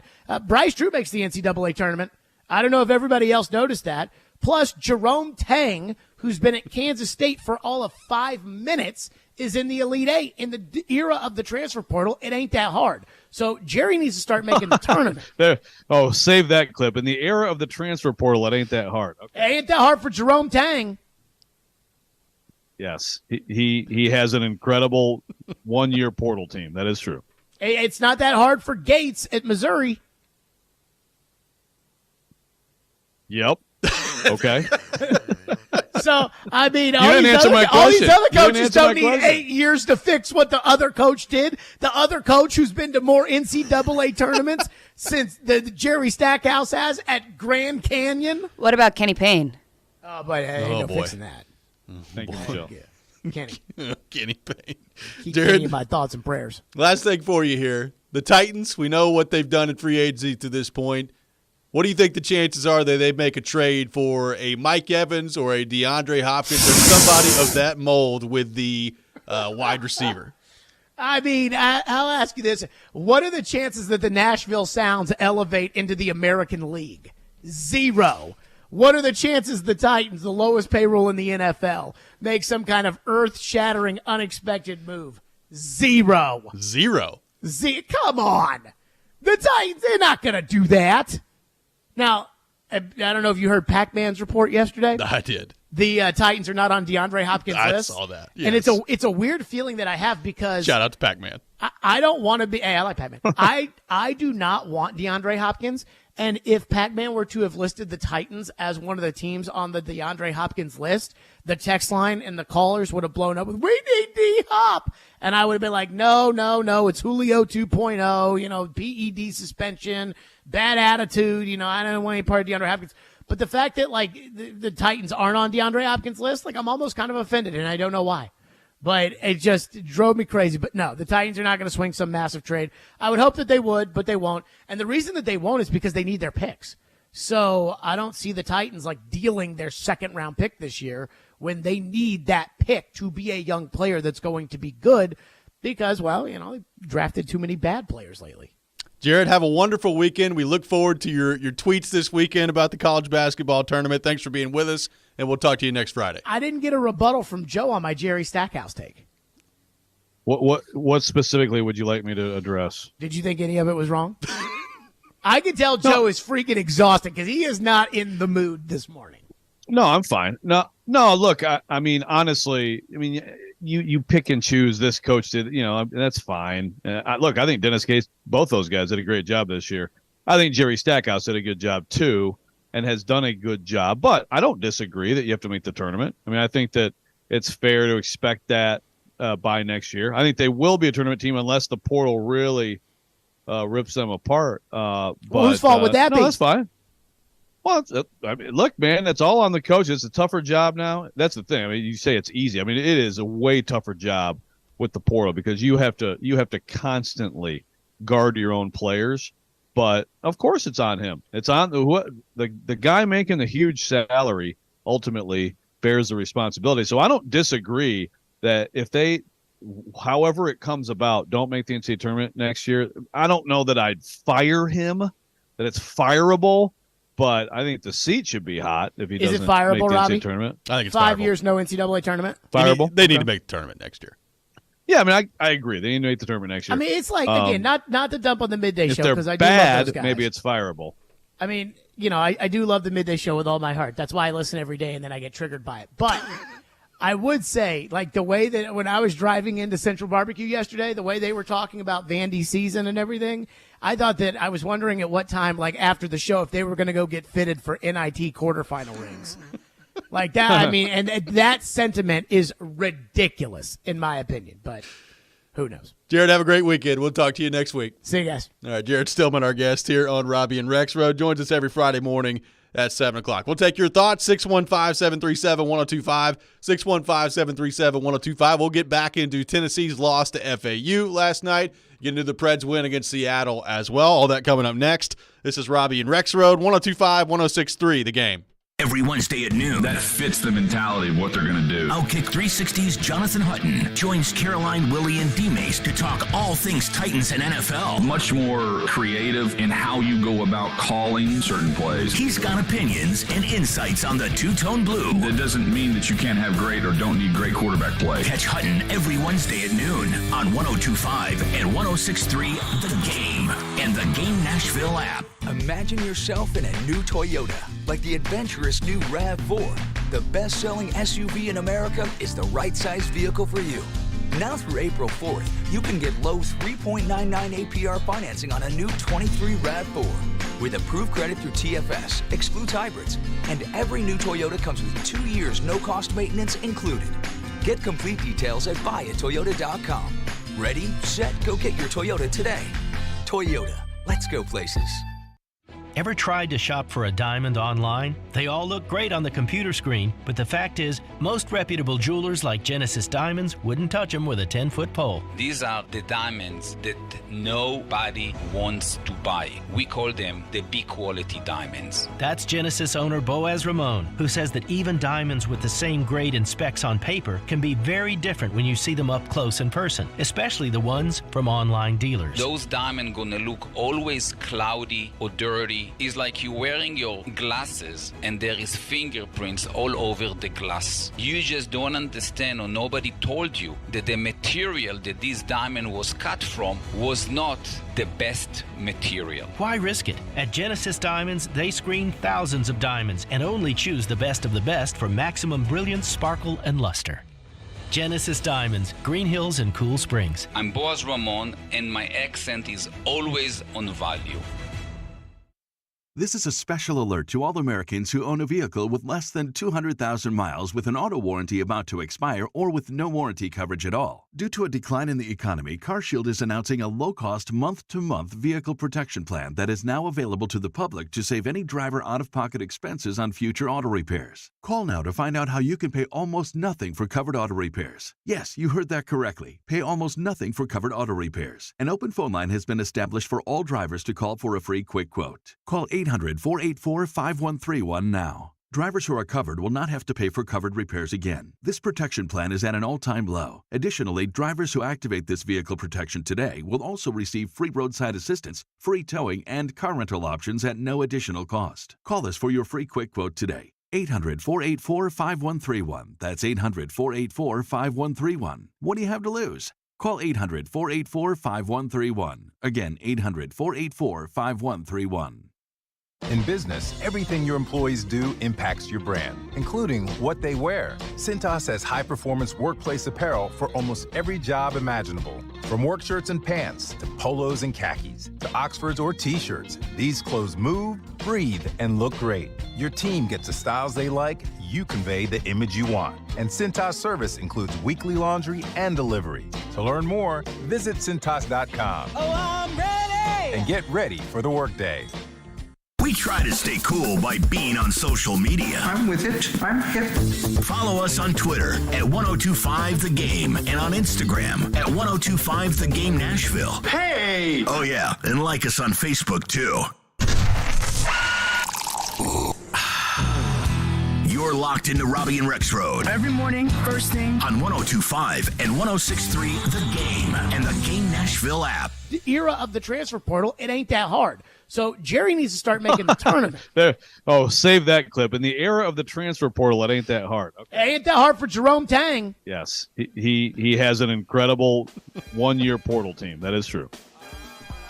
That was Jared Stillman on with us in the last segment, taking your thoughts, 615-737-1025. Make sure you check out this week's Nashville's Best Deal of the Week. It's Eastside Bowl in Madison. This week you can get 2 hours of bowling plus shoe rentals for up to 6 people for just $45. That's 2 full hours of bowling plus shoe rentals for up to 6 people for just $45 at Eastside Bowl in Madison. You can go to thegamenashville.com/deals to get yours now. Never dull with Jared Stillman on the program here. Not that hard in the transfer Kenny portal. Payne, dude. Kenny Payne. Hey, I'm just saying. I agree with him, though, from the standpoint of, like, Vanderbilt needs to make a tournament next year. No, I agree. I agree. If they had a year like this where, like, they end up with 20-some wins and they just miss and they go to the NIT, would I fire him for sure? I don't know. But I agree. I mean, year 5, got to make the tournament.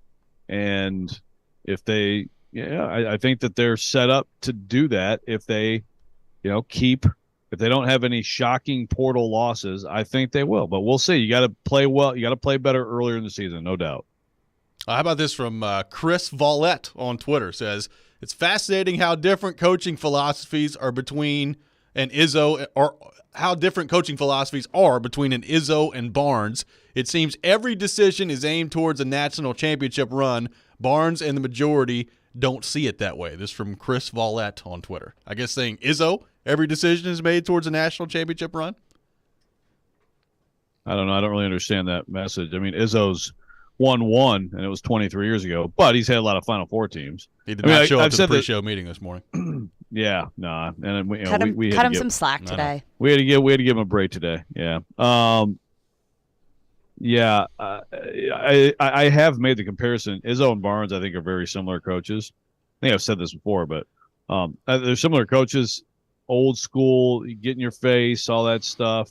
Barnes, I don't think swears like Izzo does. That's probably the difference. Probably not. But it's amazing. And the defense, very, very, very. Although, you wouldn't have known that watching Michigan State last night, but it's amazing that, and then similar success in the regular season, and then Izzo just has a formula in the postseason that's obviously been incredible. I mean, he is the highest. He's the most overachieving coach in terms of seeding ever, and Barnes is like the most underachieving. It doesn't make any sense. Yeah, like it doesn't make sense that it would be. I really can't explain it when it comes down to it. The overall picture, and game by game, a lot of times I don't think it's really coaching. I mean, you know what I mean? It's not being out coached. I mean, basketball, it's not football. It's a little different.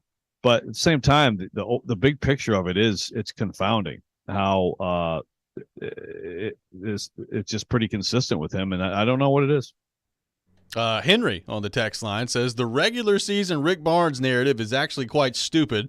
Show me one game Rick Barnes ever coached where his name showed up on the stat sheet. Andy Reid took the Eagles to 4 NFC championships and a Super Bowl, only winning one championship to get to the Super Bowl, and was labeled that he couldn't win the big one. He gets a stud quarterback, one of the best of all time, and he takes the Chiefs to 4 AFC championship winnings, or 4 AFC championship games, winning 2 Super Bowls. Players still have to make plays. This is from Henry on the text line. Yeah, that's true. But remember, that's like Andy Reid was getting to the Super Bowl, right? Andy Reid in particular, also there was some clock management stuff that happened with him, and especially in that one Super Bowl. So I understand the point. Like, it's like, this is the narrative until it isn't anymore, It's also different in college, though. You're directly responsible for picking the players, too. Yeah. And it's just, look, at some point, one of these teams could have the right formula and make a deeper run than this. It's possible. But at this point, all you have to go on is until Andy Reid actually did win the Super Bowl, yeah, that was the knock on him. And, you can say it's dumb, but ultimately you get the reward if you win and you don't if you lose. April in Portland on the text line says, Rick Barnes should not be fired or on the hot seat. Tennessee basketball sucked before he came here. The only thing he could have done different is called timeout. But other than that, it's on the players. They couldn't rebound or hit shots. April also says, I still want Hines fired no matter what happens this season with the Preds. It's from April from Portland on the text line. Wow. A lot of grace for Rick Barnes. Not much for John Hines, April. It's a quick shot at John Hines on the text line. Look. Yeah, can I get that shot in on John Hines? I do wonder, from a Tennessee, if you had to break it down by percentage, how many Tennessee fans right now are done with Rick Barnes? I don't know what the exact number is. I've seen some on Twitter. I've heard from some on the text line, but I don't know what the exact percentage is of people that are done with Rick Barnes. Now, I do think there's a sentiment out there that, hey, this is going to be what it is with Rick Barnes, which, okay, that's fine. You're going to be really good. You're going to get in the tournament every year. Probably not ever going to do a whole lot with it once you get to the tournament. I think there is a growing sentiment that that's the case, but I'd love to know, the percentage of Tennessee fans that are out on Rick Barnes. Yeah, I bet you actually want him fired. I bet you it's less than 20%. It's 95% of extreme Vol Twitter, Oh yeah. The Vol Twitter, the Platinum Club or whatever, Platinum Elite, the Vol VIP. Twitter. Yeah. Yeah, that's probably in the 90s. Some of which are friends of the show. Yeah, it's right. But yeah, right? That's got to be less than 20%, I would guess, that would actually want him gone. And yeah, I think you're right. I think a lot of people, it's like April said, it's this is still better than the alternative. You could do way, way worse than Rick Barnes as your coach. You could do way, way easily. You can easily do worse than that. the hope is that the next coach, like what he's kind of established, now you can bring in a really good coach, to kind of keep it going whenever that may be. And I do believe that will be when Rick Barnes says it'll be. But I do think there's some level of sort of just resignation that this is what it is. And I can't argue until he actually proves that wrong. It's what can you really say? Yeah, for sure. And look, you know me, Joe, we've talked about this. I've pretty much always been in the camp of I know what Tennessee basketball was before he got here. And outside of the Bruce Pearl years in my lifetime, it really wasn't all that good.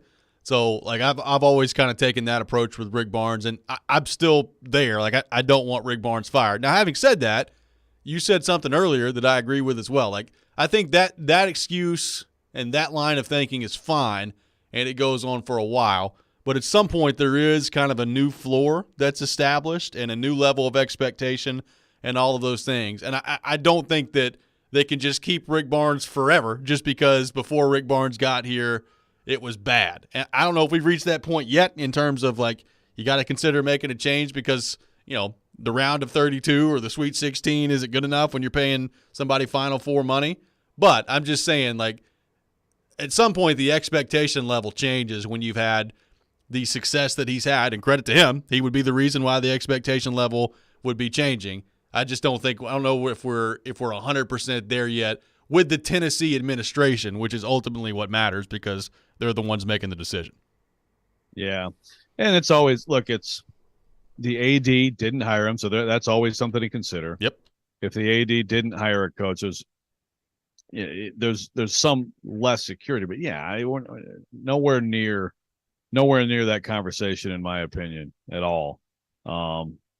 If you get to a point where like they have a down year and they don't make the tournament, and it's like, okay, so what's the direction? Is it starting to fade? Okay, well then let's have a different discussion. The recruiting's still at a high level. So yeah, it's accept and hope that at some point it changes right now, which I'm sure, for a lot of Vols fans, that stinks right now. And especially, I'm sure a lot of Vols fans got kind of turned back into this team with the Duke win, and then they immediately get Lucy pulls the football back. Got a texter that says, I'm not mad about losing in the Sweet 16 without Ziegler.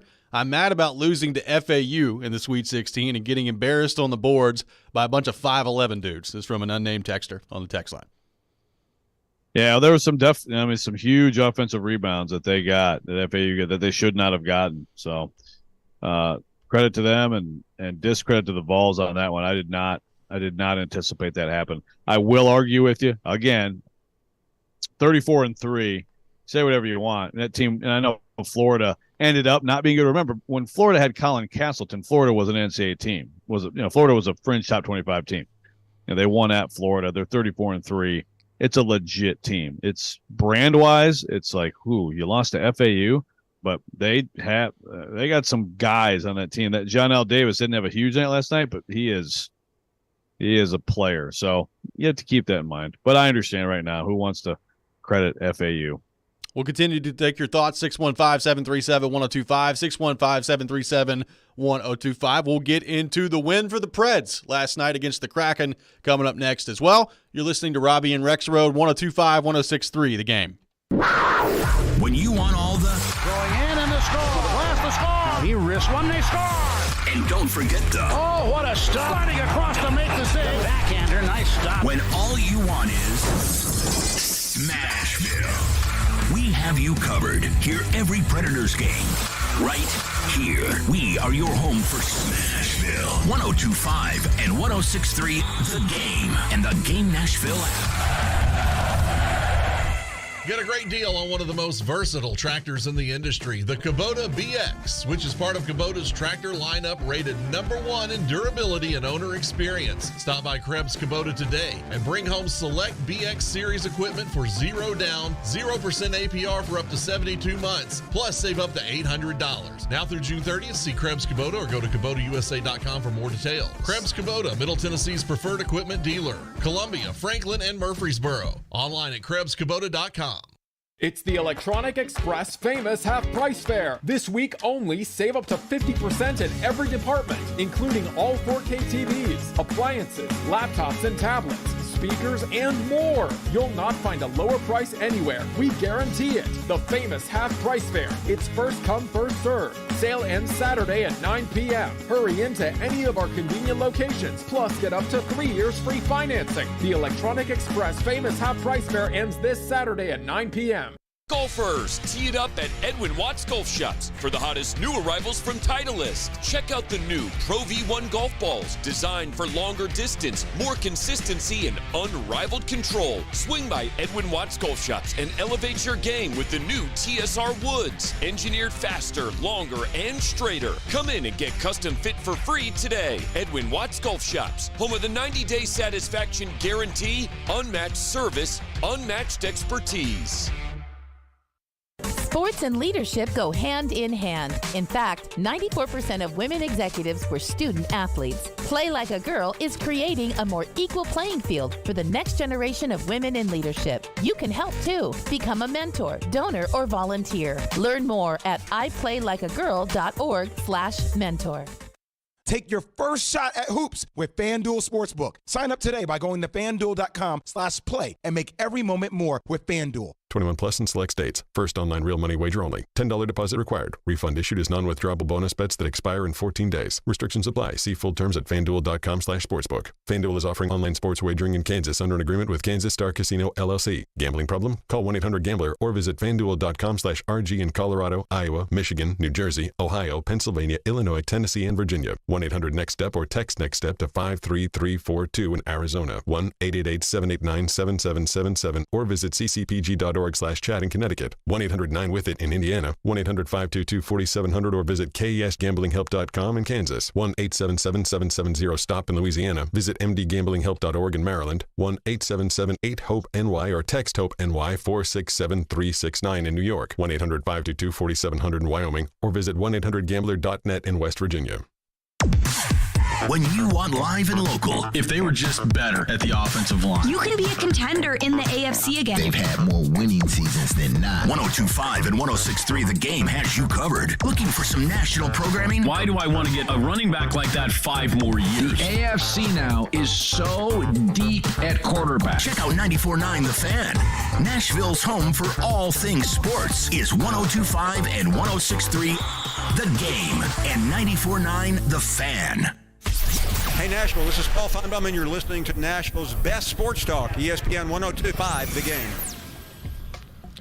Welcome back in, Robby and Rexrode, 102.5, 106.3 The Game. We are streaming live on Twitch, Twitter, YouTube, and Facebook. Our video streaming brought to you by Superbook. We are live from our 102.5 The Game studio, brought to you by Hiller Plumbing, Heating, Cooling, and Electrical. I got some tickets to give away, a pair of tickets to see Manchester Orchestra and Jimmy Eat World coming up at Ascend Amphitheater on July 28th. Be caller number 3, 615-737-1025, 615-737-1025. Caller number 3 will win a pair of tickets to see Manchester Orchestra and Jimmy Eat World at Ascend Amphitheater on July 28th. 615-737-1025. Travis on the text line says, fire him, talking about Barnes. People that want that are slightly intoxicated. I'll take him as the Florida coach in a heartbeat. It's a knee-jerk reaction. Josh on the text line says, I'm just tuning in. How is GB Joe doing? As a fellow at the VFL, I'm okay. FAU has heart and a lot of it. It was a good year. On to baseball. This is from Josh on the text line. Well, that's some good perspective, Josh. How are you doing, GB Joe? Yeah, I'm okay. GB Joe is okay. But yeah, Sparty Joe and GB Joe in the same building going down last night. Yeah, Tough going one. down. I know. Tennessee, Michigan. I thought we were looking at a Tennessee, Michigan State Elite Eight rematch from 13 years ago. But yeah, the Rick Barnes thing. I think ideally, see, it's interesting because Kim English just got the Providence job. You think about when you look at Rick Barnes, it's like, okay, is there someone who would make sense as a successor, like a handpicked successor? Because I think we could get to that point. I think it's possible. Now, one thing I would ask is, would Vols fans be upset about that? Because I think it's just going to be the same tournament, like woes, even if you have like a good program. I mean, I would say every coach is different. Well, let's go to Speaking of Michigan State, Izzo, Judd Heathcote's a great coach. I would argue Judd Heathcote was, he taught Izzo everything he knows about basketball, but he did not have nearly the success Izzo had, and he was his handpicked successor a long time ago. But it doesn't, coaches are still different individuals. They have their own programs. Is there somebody, because Kim English, he was only here a short period of time. Rob Bennett would be a possibility. Mike Schwartz just went to East Carolina. He's had a lot of really good coach. The Texas coach, Rodney Terry, of course, was a longtime Rick Barnes guy. There's a lot of guys like that. But, or does he just retire? Danny White, undertakes a search. Danny White's the guy who found Nate Oates, and made him the head coach at Buffalo. Danny White's got a real eye for, finding coaching talent. That's pretty clear. Mike White coming in there? Yeah, well, I just keep bouncing around the SEC. Do Also, the whole SEC take a tour. East, man. Danny White's brother is the AD at FAU. I had to throw that in there. Family bragging rights. Yeah. The family AD bragging rights right now. How about that? Hopefully talk some trash to him. I hope so. Gunner on the text line says, whose seat should be hotter, Barnes or Calipari? I knew you were going to read that text. On the text line. I think it's an interesting question. I don't know that either one of them seats all that hot right now, but whose seat should be hotter? With the fan base, there are certain segments of both fan bases that are very mad. Very. But I don't know in actual reality if either one of them are on the hot seat right now. Well, I will say though, one big difference, right, is this whole rift at Kentucky. There is that. My understanding is it's not great between the AD and Calipari, right?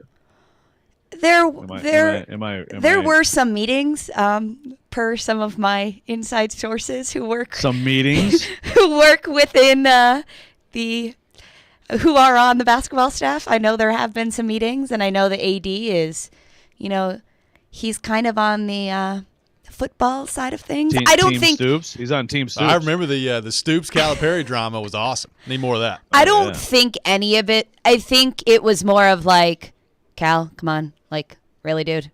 We get it. We're a basketball brand, but, like, the fact that you're going to say that, like, more of, like, let's just have all this behind closed doors. Like, don't just say that to the world. It was more of a slap on the wrist type thing, but he definitely wasn't happy with it. I think to Robby's point, it's a very interesting question. I don't think either actually are hot at this point. And then, my next question to fans is, okay, well, who do you want to hire then if you just want to fire them?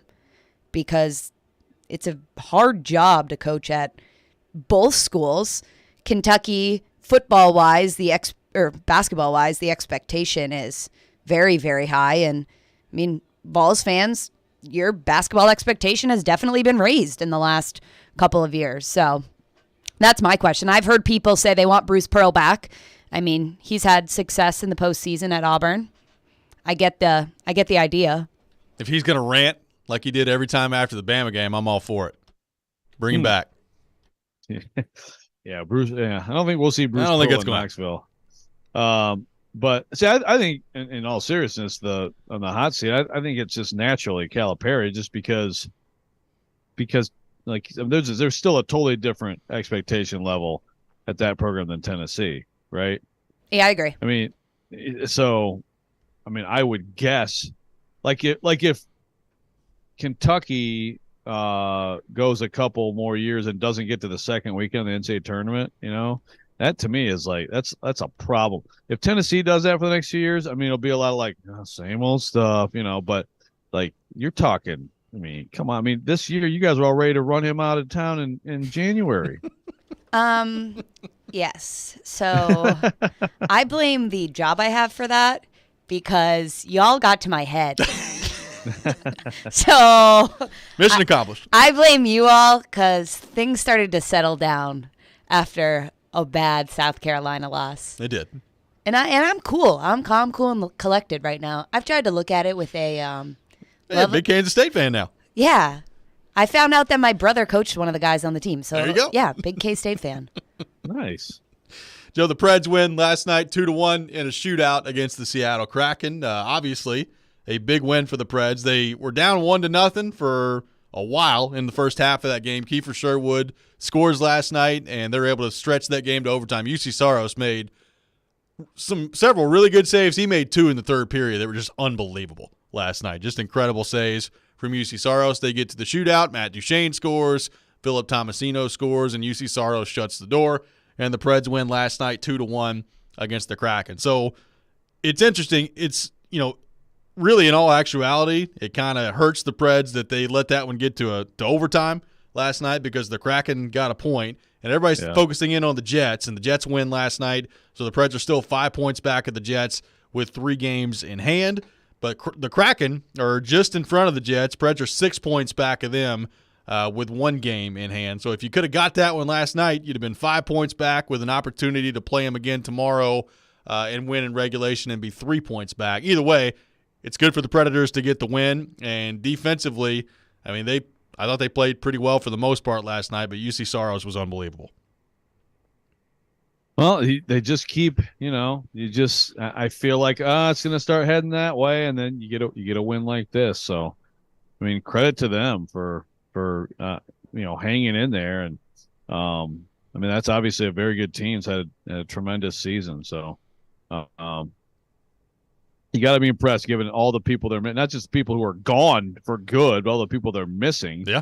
And talking to John Hines yesterday, sounds like, I don't know. Sounds like some may be missing, like, for the long haul here.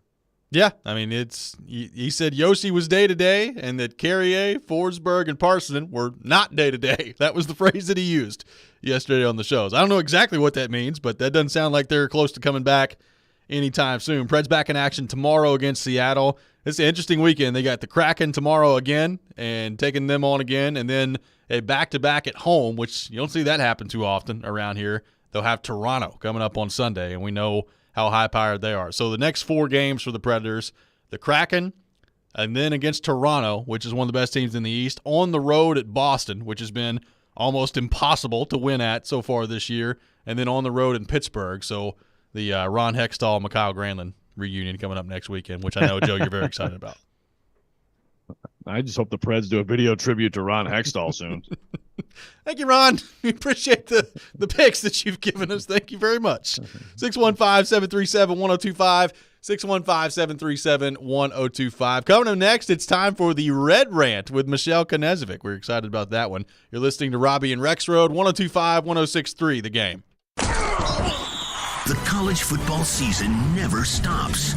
ESPN college football analyst Trevor Manich joins Stillman and Company every Tuesday at 4:30. They've got to do what Nick Saban in Alabama has done so successfully over the last 10 years. Presented by Houston Clinic Orthopedics on Nashville's best sports talk, 102.5 and 106.3 The Game and the Game Nashville app.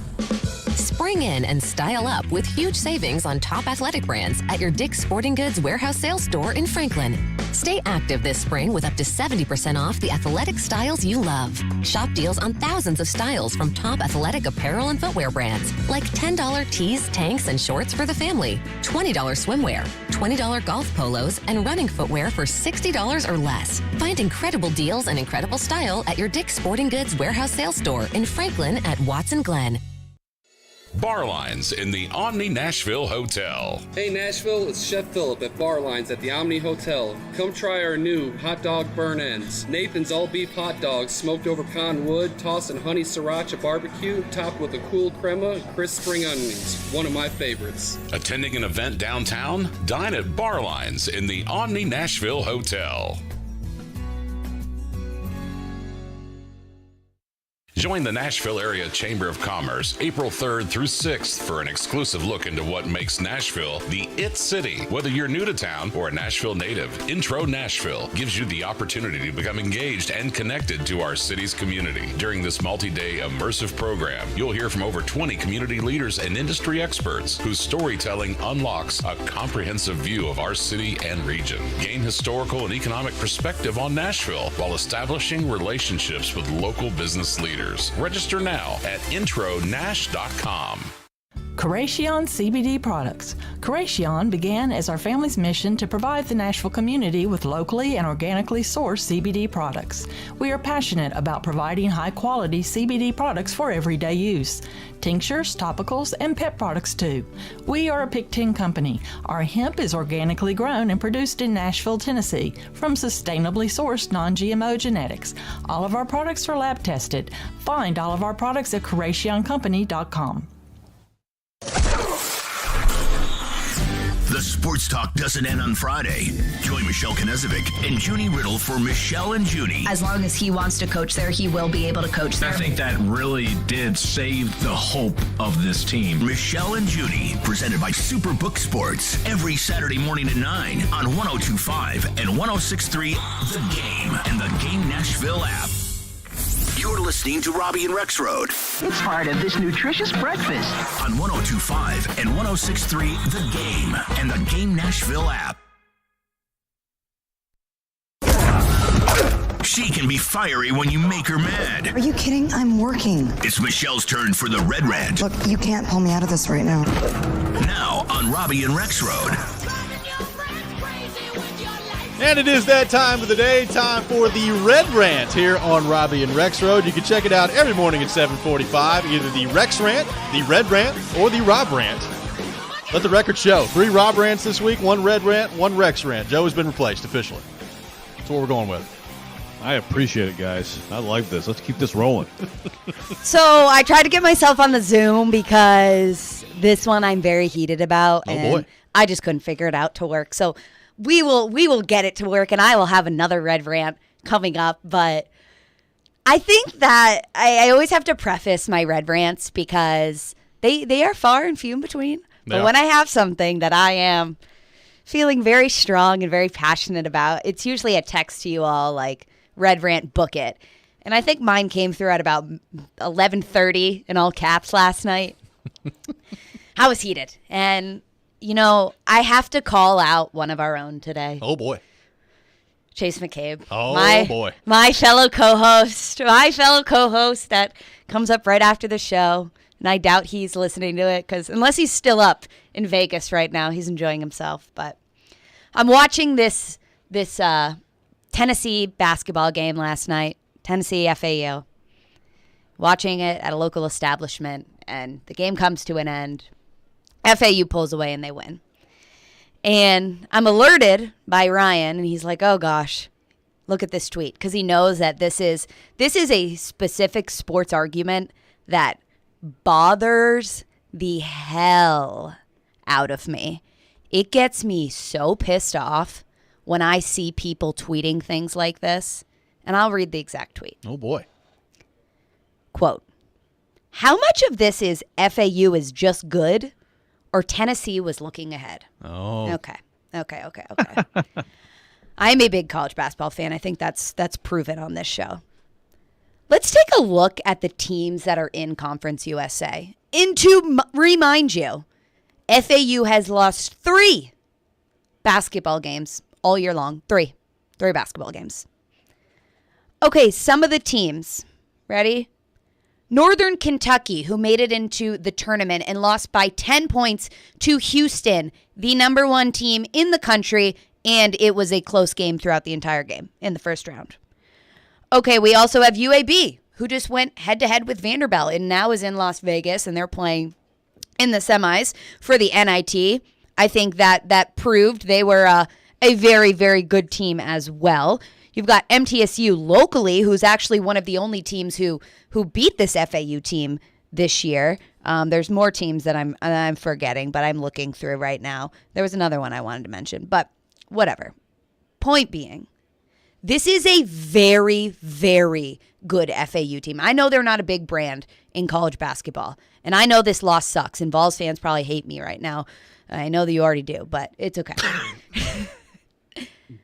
I absolutely hate the argument of, well, this team won, but, I mean, they're not actually good. Or, you know, they only won because the other team, you know, wasn't really there or wasn't really, you know, focused on this specific game. Are you freaking kidding me? This Tennessee basketball team is playing in Madison freaking Square Garden in the Sweet 16 with an opportunity to go to the Elite Eight for the second time in school history. And the Final Four, and you're telling me they weren't focused on this game? God damn. I like this. I am sorry. The argument of, oh, well, they weren't really focused on the game. You know, they were looking ahead. This team actually isn't that good. March Madness has proved to us that programs like this can make a deep run. The same thing happened with St. Peter's last year. For people to still say these teams aren't good, I get it. They don't have NBA players. They don't have the big blue blood brand on their jersey. This is the biggest stage that these teams and these players are performing at. If you make it to the second weekend of this tournament, and I hear the argument that this team isn't good and that the other team was looking ahead, Chase McCabe, you got your girl fired up last night and this morning at 7:50. It is just the argument. It just bothers me so much in sports. And then when people diminish another team's win, a statement win. I understand that would have been a statement win for Tennessee, considering they've only been to the Elite Eight once in their history. But has FAU ever? I don't even know.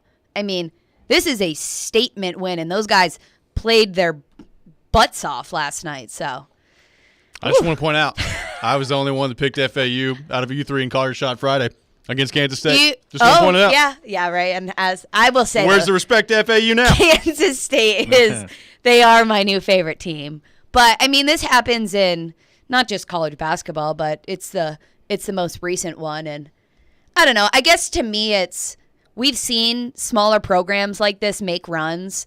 And maybe I'm just trying to raise awareness for the little guys out there, but put some respect on their name.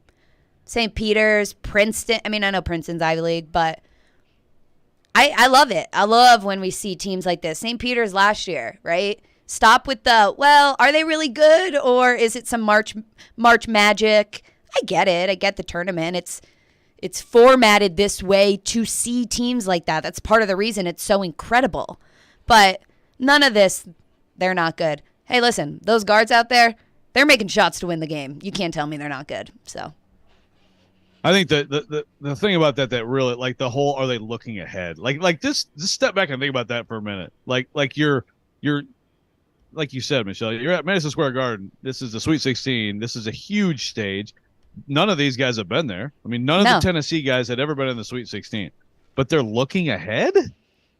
I mean, I guess I don't know how many drinks Chase was, how many drinks in he was. When I read the tweet, I might have been a few drinks in too, which might have really sparked this thing. But I mean, I've heard it before. I mean, it's not just Chase. This just kind of was, a time and place to bring it up. But I mean, people even said it for Tennessee football against South Carolina. I mean, they knew the opportunity they had in their hands. I think a lot of people use that in sports of, well, they're looking ahead. They're looking ahead when, listen, I'm a very competitive that person. can happen. Yeah, that can happen, I think, if you have a week game and you have the game of the year is the next week or something. Yeah. But yeah, not in this thing. Yeah, like Alabama's playing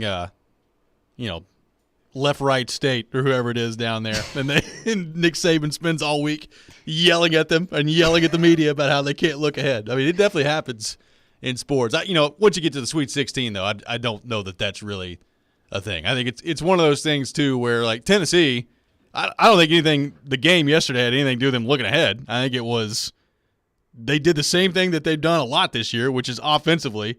They just totally dried up, Joe. And you shot 33% from the field yesterday. And how many times have we seen, maybe not necessarily 33%, but how many times have we seen this Tennessee team just totally fold up offensively? And this dates back to even prior to Ziegler being hurt. I mean, we've seen it time and time again from Tennessee so far this year. So, like, honestly, in that way, like, I don't know that it was necessarily a surprise that it happened offensively because we've seen it happen so many different times. The question was, could they hold on defensively long enough in order to survive something like that in advance? I mean, look, the score at halftime was 27-22.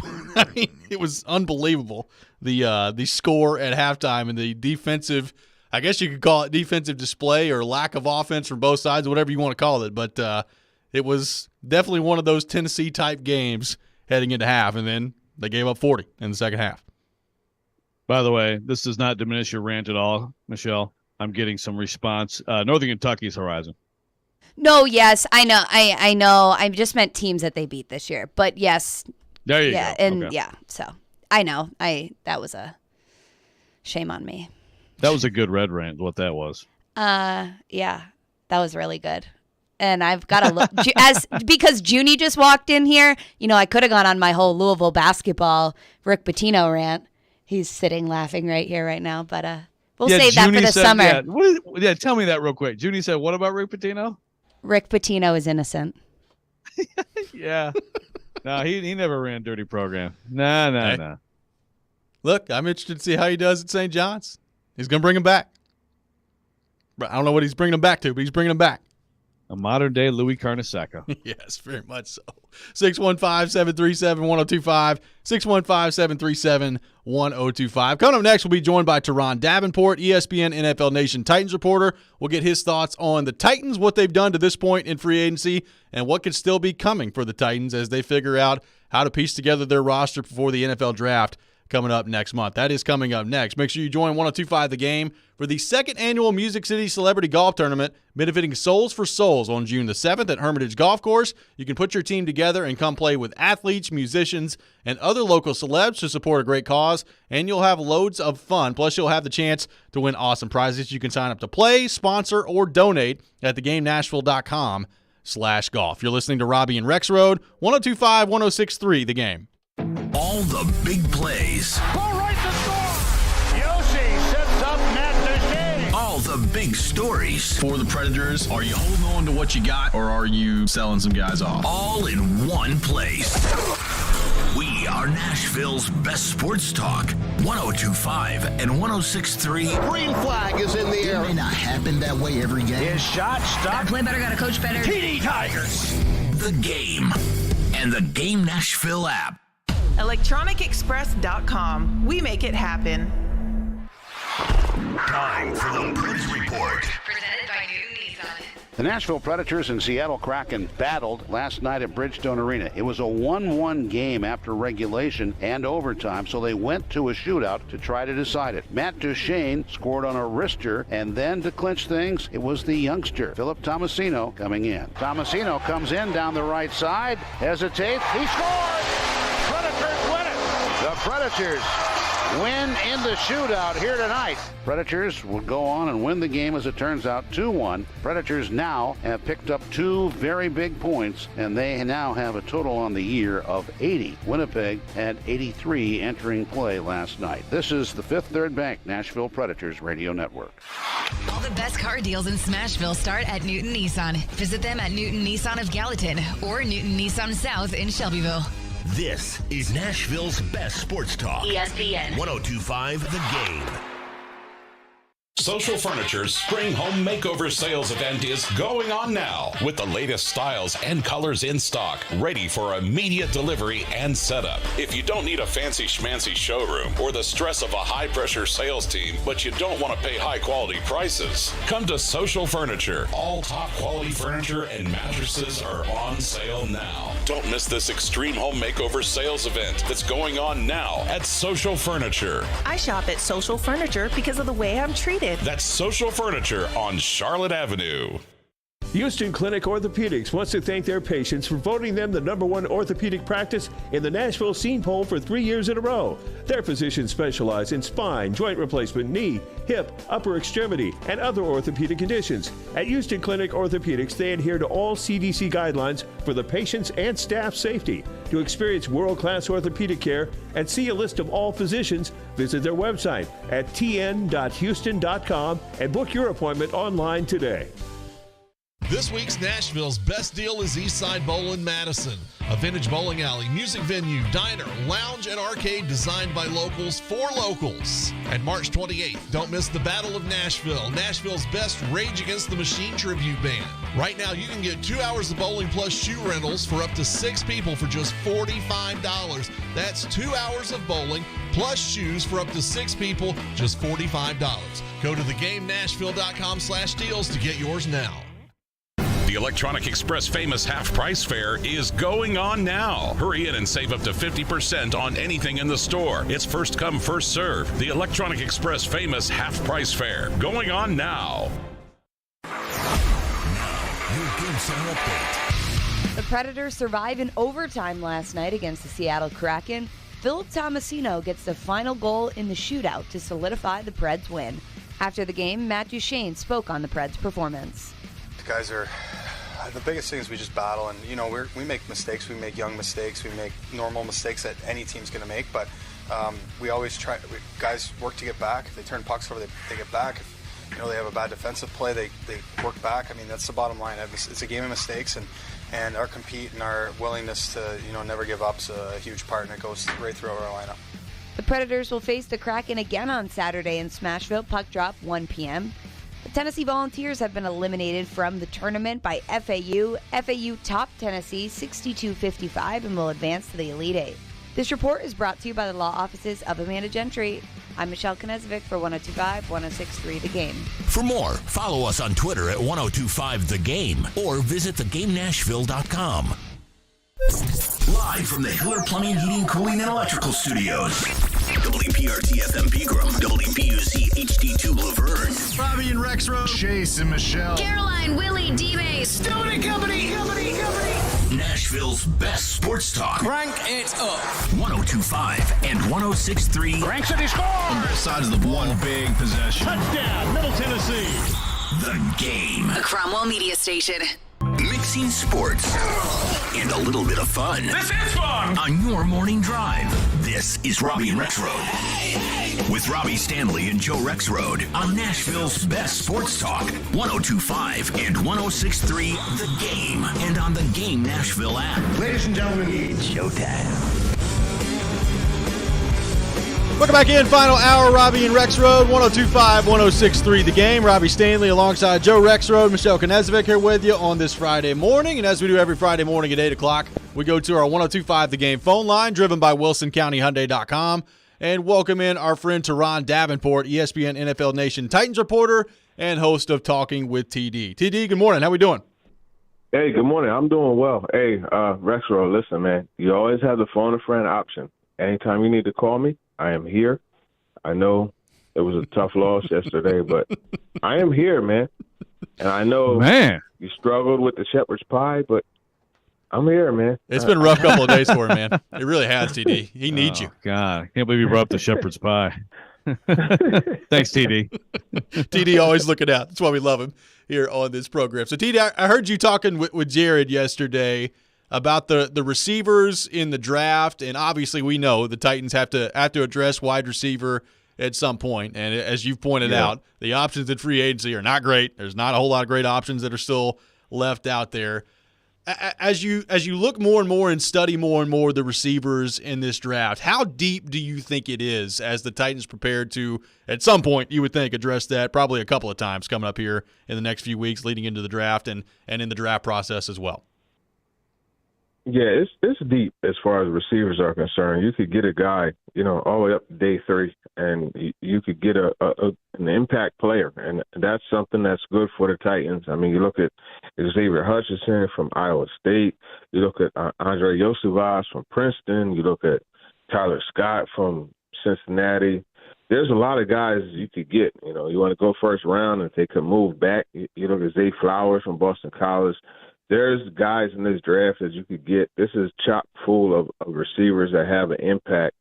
So that's one good thing that's for the Titans. But it's just when you look at the free agent side of things, man, it's tough sledding. It's really tough sledding. Oh, yeah. So I kind of get where they're coming from. Olamide is Zacchaeus, Marvin Jones. Those are a couple of guys. Nelson Aguilar. you could actually go that route, free agency, but it's not going to change your franchise, but it could be an impact player. So tight end too, TD. Obviously, there's going to be a lot of hope and expectation around Chigakonko next year. Yeah. I personally think, bringing Jeff Swain back wouldn't be a bad thing. I know that triggers Titans fans, which is probably why I keep saying it every day. But, I don't have a problem with that. But, Hooper's gone. I think it's I'd like your thoughts on the draft aspect there. But also, do you feel like they need to go now sign another veteran, or is it like draft a tight end, bring in an undrafted free agent, bring back Swain, and you're okay? Man, that's a world-class trolling effort right there. It really is. Bringing back Jeff Swain. But beyond everything, that's actually a move that if you could do it at a reasonable cost, that's actually a good move, to bring him back. But I think you look at some of the veterans, right, whether it's Mercedes Lewis or somebody like that. Drew Sample, that's another guy I could see bringing in. Drew Sample was a solid blocker, coming out of Washington. So that's a move. I think the draft, though, you look at the options in the draft, Darnell Washington, Michael Mayer, these are guys in the first round that you could come out. Dalton Kincaid, you could come out in the first round and have a really impact player. More Washington and Mayer. Kincaid is a guy that's more like a Zach Ertz type, so he's not exactly the best inline tight end, and I think that's what you have to get to complement Chigakonko. I tell you the guy I really like, and that's Sam Laporta out of Iowa. I think that guy would be an ultimate fit for the Titans, and they mentioned they want somebody who could bring speed to the team, 4.59 and a 40, and you can watch him on film, and it shows. His speed shows. So that's the direction I would go. TD, we talked to you, a few months ago in the aftermath of the Vrabel comments on Christian Fulton and David Long Jr. about the repeat offenders with soft tissue injuries and all those things. And David Long Jr. addressed that this past week down there in Florida. Says he was taken aback by those comments and talked about the narrative that it created. What do you make of the David Long Jr. situation, his comments on what Vrabel had to say about him and his injury history this week?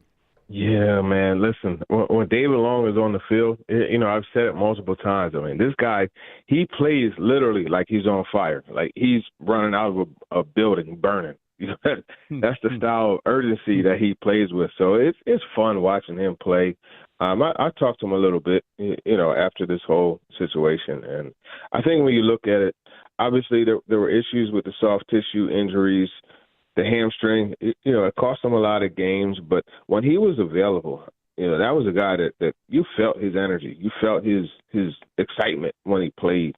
So it's just a matter of getting him on the field. And I think when you look at what the Titans did, they obviously wanted to get away from guys who had those injury histories. And, I mean, obviously with the groin, with the hamstring, that's something that was recurring for him.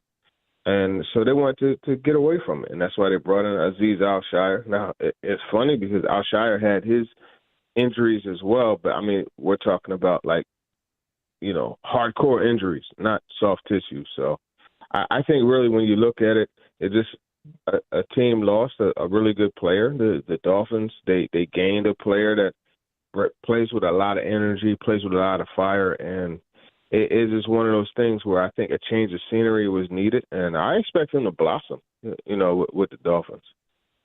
Well, how much do you think it can be on the player, TD?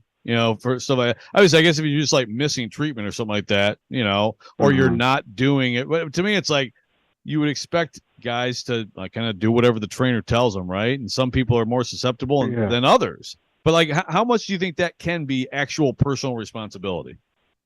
That's a great point. And I tell you, the thing with David Long, I remember a lot of times kind of eyeing his locker. He had that last locker at the end of the locker room, and I remember a lot of times eyeing his locker and just trying to see, okay, man, where's D Long going to come out? You know what I mean?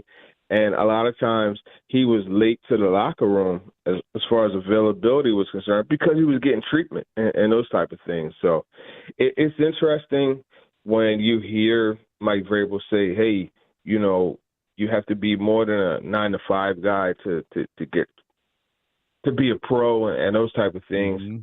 Because I thought that David Long, did what he had to do. Now, obviously, I'm not there, from 9 to 5, so I don't know. I mean, Rexrode, like 2:30, 3 o'clock, like, we're rolling up out of there.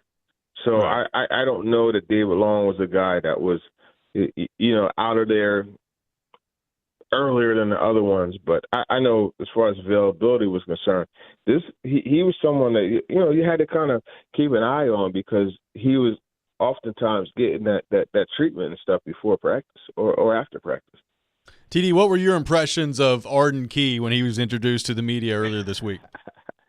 Hey, man, Arden Key, when he was speaking to us, man, I was just thinking, like, it's one of the things, when you go to watch a movie and they show, like, the prized possession and the angels are playing the harp and, you get that heavenly voice and just like, that's what it was to me, man.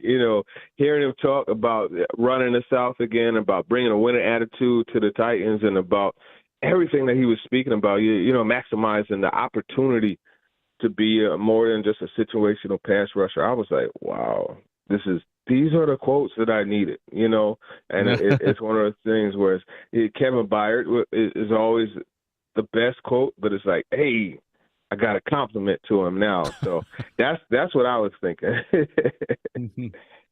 Well, you brought up Byard. How do you think things play out? Is it just going to end up being, business as usual? Byard's playing on his deal, some sort of ask on a cut and no thanks and move forward, or do you think it'll be more than that? Yeah, that's how I think it'll play, Rexrode. And it's funny. Remember the movie Boomerang? I remember Chris Rock. Oh, man, underrated. Remember he was floating through the newsroom and he went to Marcus, that would be Eddie Murphy, and he said, man, first the Fat Boys break up and now this. And that's really what it comes to. You're like, wow, how can this happen? Kevin Byard not being a Titan is something that you don't even imagine, man. Even as us media guys, like, we don't even picture Kevin Byard not being a Titan, but it's a possibility. I do think he still stays. They find a way to make it happen, and it's just one of those moves. Like, you can only take so many hits, right? If they trade Derrick Henry, right, and weather in that storm, and then the Tannehill talk, like, you can only take so many hits. And Kevin Byard, not being a Titan, that's a hit that'd be real tough. So I think he remains a Titan. TD, what we got on Talking with TD this week? Oh, yeah, without a doubt. We have Jackson Kirkland, who is out of Washington. He's an offensive lineman, interior side of things, and that's a guy that the Titans have spoken to. So we got him on there. We got Andre Yosivas. Pronounce it one more time. Yosivas. Nailed it. From Princeton. Yeah, he's a heptathlete, and this guy, his 60-meter time in the heptathlon, it was the fastest time ever for a heptathlete. So we got him on there. He went down to the Senior Bowl, and he excelled. So we got that. And then Keyshawn Carter, who is a guy at Houston, came in there, and, he's a world-class sprinter, junior Olympic, and national USA track and field champion. So we got him on there, and he played well. You watch his last game in the bowl game. So we got that. And, of course, we got Run TMC with Chris Sanders. So it's a dope episode for you. TD, you always bring your A game. You brought your A-plus game today. We appreciate you being with us, and we'll talk to you next week. Yeah, for sure. Appreciate you. And daggone, man. Tennessee, man. Oh, man. Yeah, it's a toughie. Did you watch the K-State Michigan State game? I did. That guy took over the Garden, man. That guy owns the Garden right now. Hey, oh my sometimes God. you go home and you know what happens, man. You know what happens. Yeah, for sure. Yep. No question about it. TD, thanks, buddy.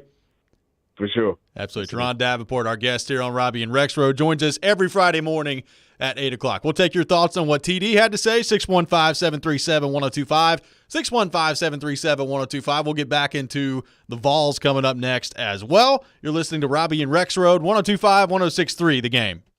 Tune in to Robby and Rexrode this week for your chance to win tickets to the Louder Than Life Festival. They're all in there, man. They're trying to win. Yes. The Louder Than Life Festival, September 21st through the 24th at the Kentucky Expo Center in Louisville. Catch some of the biggest acts in music. That rocks. Blew the house up, man. It was ill. Listen for your chance to win all this week on Robby and Rexrode, 102.5 and 106.3 The Game.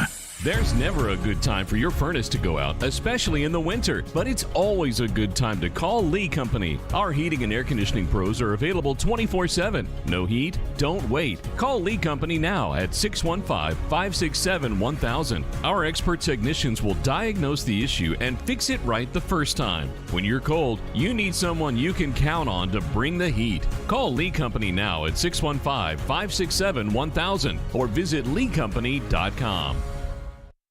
In a world where human interaction seems to be reduced to chats and clicks and emails, where transactions are measured only by speed, where corporate policies overrule common sense, sometimes you just want to go old school. Welcome to Genesis Diamonds, a refreshing experience where personal relationships and authentic interaction are the norm, not the exception. At Genesis, you're here celebrating something awesome in your life, and we want to know all about it. We want to hear your story, listen to your requests, and be a meaningful part of whatever occasion this is. A proposal, an anniversary, a birthday, graduation, push gift, sweet 16. If it's important to you, it's important to us. So we don't care how long it takes. We're not paid on commission, and we're not beholden to some corporate rule book. We just want to help you get what you want to make it into a special memory. So take a break from modern shopping and go old school with us at Genesis. Let's start a real relationship that you can count on for life. Genesis Diamonds, Green Hills and Cool Springs. Finding great people to hire is like trying to find a needle in a haystack. It's pretty difficult, right? Well, ZipRecruiter has mastered finding a needle in a haystack, so they take it to the next level. They make hiring so simple that it's like finding a needle in a needle stack. And that's why you should try ZipRecruiter for free at ZipRecruiter.com/radio. Here's what it's like to use ZipRecruiter. They have so many qualified candidates that it's easier to find the right ones for your roles. In fact, 4 out of 5 employers who post on ZipRecruiter get a quality candidate within the first day. That's a lot of needles. So how do they do it? ZipRecruiter's powerful technology sends you candidates who are a great match for your job, and you can even invite your top choices to apply. So if you want less hay and more needles, head to ZipRecruiter. And right now, you can try ZipRecruiter for free. That's right, free at ZipRecruiter.com/radio. That's ZipRecruiter.com/RADIO. ZipRecruiter.com/radio. ZipRecruiter, the smartest way to hire.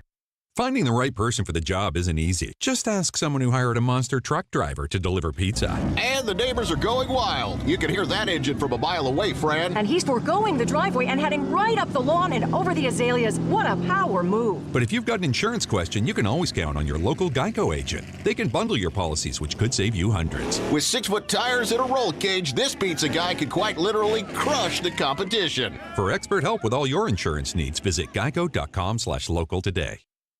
The Dell Technologies semi-annual sale starts now with limited quantity deals on select performance PCs powered by 12th Gen Intel Core processors. Save on select Vostro laptops with built-in security features and select Latitude laptops with enhanced privacy, collaboration, and connectivity. Save on select essential accessories, plus free shipping and special financing with Dell Business Credit. Call a Dell Technologies advisor at 877-ASK-DELL. That's 877-ASK-DELL. Want to weigh in on the conversation? It's a brain booster. Slide into our DMs. Or just text or call at 615-737-1025. Our phone line is driven by WilsonCountyHyundai.com. You're listening to Robby and Rexrode on 102.5 and 106.3 The Game and the Game Nashville app. Welcome back in, Robby and Rexrode, 102.5, 106.3 The Game. We are streaming live on Twitch, Twitter, YouTube, and Facebook. Our video streaming brought to you by Superbook. We are live from our 102.5 The Game studio. Brought to you by Hiller Plumbing, Heating, Cooling, and Electrical. Taking your thoughts on our phone and text lines. Driven by WilsonCountyHyundai.com. 615-737-1025. 615-737-1025. We'll have weekend winners coming up at 8:30, so looking forward to that. A busy weekend in the world of sports, with the NCAA tournament going on and the Preds in action a couple of times at home this weekend, coming off their win yesterday against the Kraken. So we'll have weekend winners coming up at 8:30. Right now, taking your thoughts, 615-737-1025. We didn't bring this up earlier, Joe, but Jared was very dismissive of the idea of the Titans trading for somebody at wide receiver earlier.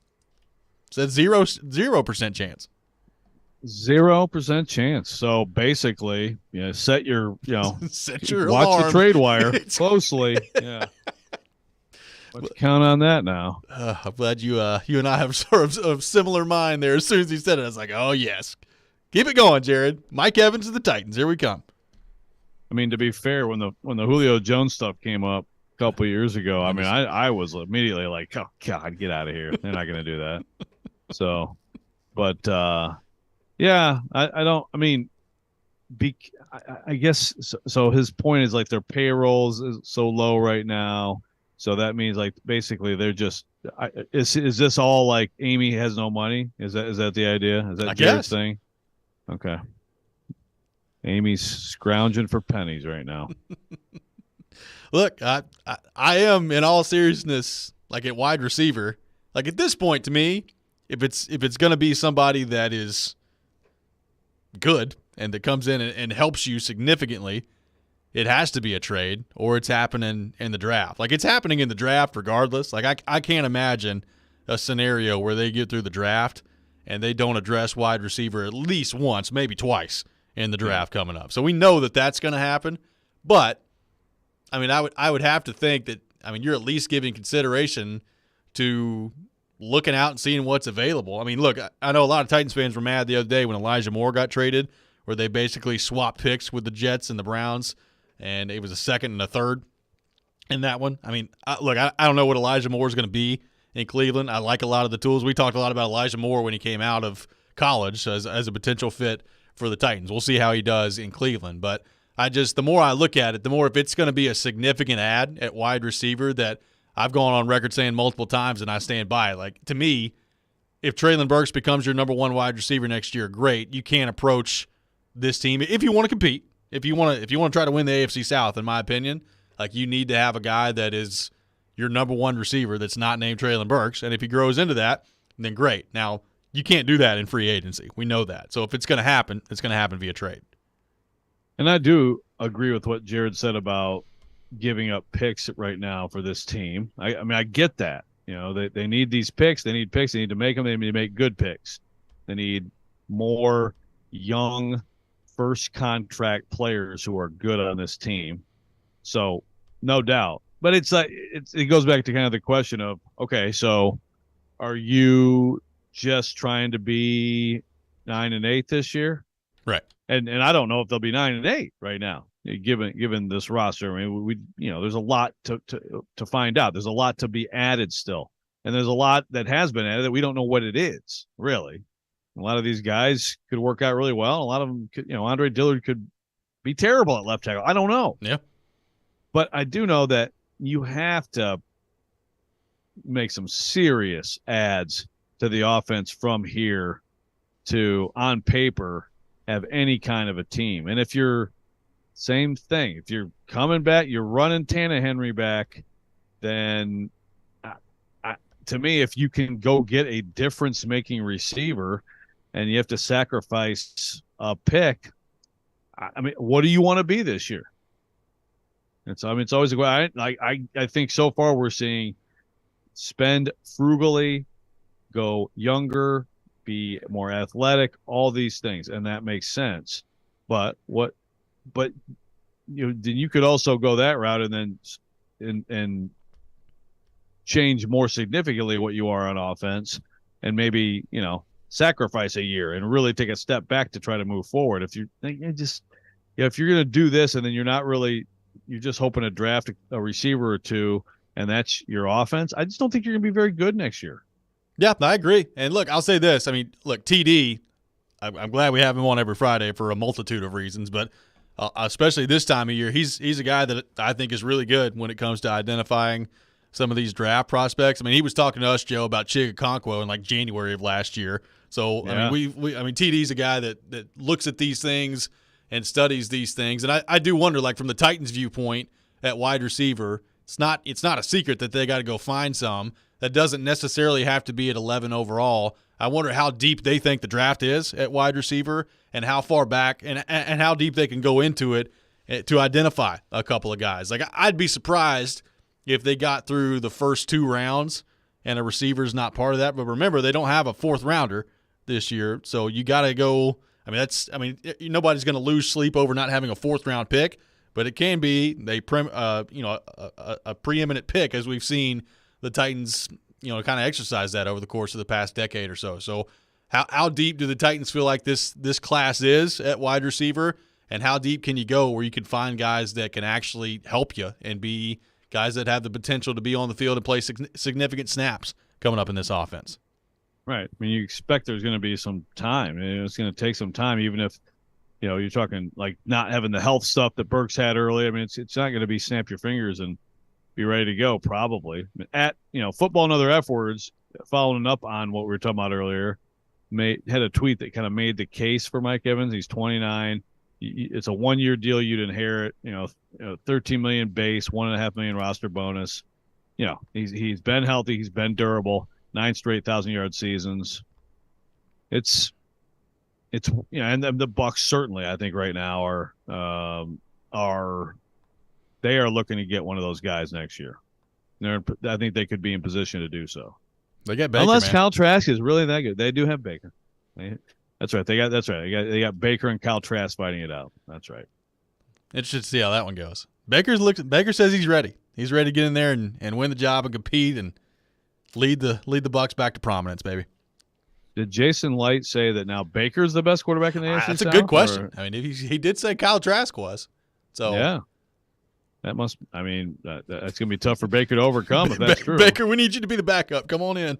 Kyle Trask is our guy. By the way, our buddy Matt Jones, who we discuss a lot here on the show, has tweeted out a photo last night of Mike Vrabel and staff. It looks like Tim Kelly's in there too, watching some tournament games at the Kentucky Sports Bar and Grill last night. So it looks like Vrabel was hanging around Lexington for the pro day, I guess. Oh, I knew I liked Mike Vrabel. Smart guy. Yeah, there we go. Yeah, there you go. Will Levis to the Titans. Vrabel's got to do, in that picture that they have, Vrabel's got to do the Saban thing where he takes his hands and crosses them in front of himself, 615-737-1025 is our phone number, 615-737-1025. Coming up next, it's time for Weekend Winners. You're listening to Robby and Rexrode, 102.5, 106.3, The Game. Hi, I'm UC Saros.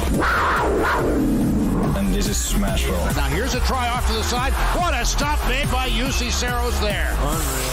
You're listening to the flagship of the Nashville Predators radio network.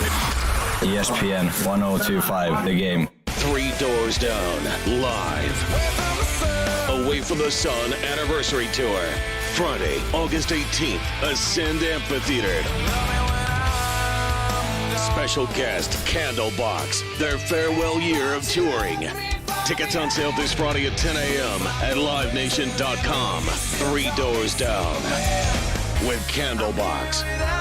Away from the Sun Anniversary Tour, part of the Journeys concert series. The team at Mercedes-Benz of Music City have done it again. Here's Edwin Vickery to explain. 4-time recipient of Best of the Best. Less than 10% of the dealers in the country receive this award. How did you do it? We say culture, eat strategy for lunch, because we can strategize all we want, but unless you have the right culture and chemistry in the dealership, it will not work. Live the dream at Mercedes-Benz of Music City, mbofmc.com. Men, this is Evan Bass with the Tennessee Men's Clinic, and I've been helping men with sexual health issues for many years. I've seen the pain and anxiety that men walk into the clinic with when erectile dysfunction is affecting them. And I also know the heartache and difficulty it can bring to their partner. At the Tennessee Men's Clinic, we've been successfully treating men for ED for many years now. We've seen the amazing impacts that those treatments have on a man's confidence and positivity. And we've seen the wonderful things those treatments also do for a man's relationship. That's why I'm pleased to announce that we are now offering the same great services we offer at our Nashville clinic at our new location in Franklin, which will make it much more convenient for those men living south of Nashville to get treated. So call us today and book your appointment at our Midtown location or at our new clinic in Cool Springs. Your first visit is only $99 and includes blood work and a medical consult. Call 615-208-9090. That's 615-208-9090 or go to TennesseeMen'sClinic.com. Visit our website to learn more, including side effects, treatments, extra results vary. Hi, Sarah. I'm sorry I'm late. The traffic is crazy. Yeah, it is. And it doesn't help that gas prices have skyrocketed. I can't believe how much it costs for gas now. Everyone's talking about how much gas is, but I never pay full price for gas anymore. I just use the free Upside app, and I get cash back for every gallon of gas I buy. Wait a minute. Are you saying you actually get paid real cash when you buy gas with the Upside app? Yeah, real cash every time I buy gas. What? That sounds like it could really add up. I've made around $200 already. Wow, that's serious extra money. I'm downloading the free Upside app now. Download the free Upside app to earn real cash back every time you buy gas. Use promo code CAR5 for an extra 25 cents per gallon cash back in your first fill-up. You can cash out anytime right to your bank account, to PayPal, or an e-gift card. Just download the free Upside app and use promo code CAR5 for a 25 cents per gallon bonus in your first tank. That's code CAR5 for 25 cents per gallon cash back in your first fill-up. Cashback's not available in gas in New Jersey and Wisconsin. 102.5 and 106.3, The Game is live and local. And now, let's meet the starting lineups. Robby and Rexrode 6 to 9. You are talking about a team that's building a roster. Chase and Michelle 9 to 11. He's still under contract. It's not always X's and O's. Caroline, Willie, and D-Mace 11 to 2. Trades, free agents. Let's get it going. I think this is a good hire. And Stillman and Company 2 to 6. I can give you one of the best coaches in the league. And don't forget, we're your home for all things Nashville. He scored! Nashville's best sports talk. 102.5 and 106.3, The Game. Hey Nashville, this is Penny Hardaway, University of Memphis coach. You're listening to Nashville's best sports talk, ESPN 102.5, The Game. It's time to pick some winners. We hope. Robby and Rexrode have weekend winners for you now on ESPN 102.5 The Game and the Game Nashville app. And it is that time of the week, time for weekend winners here on Robby and Rexrode. Lots of action this week. Preds with a couple of games at home at Bridgestone Arena this weekend. The NCAA tournament taking place as well. So we got a lot to get to on the program. A quick standings update. Michelle Knezovic leading the charge in week one of weekend winners.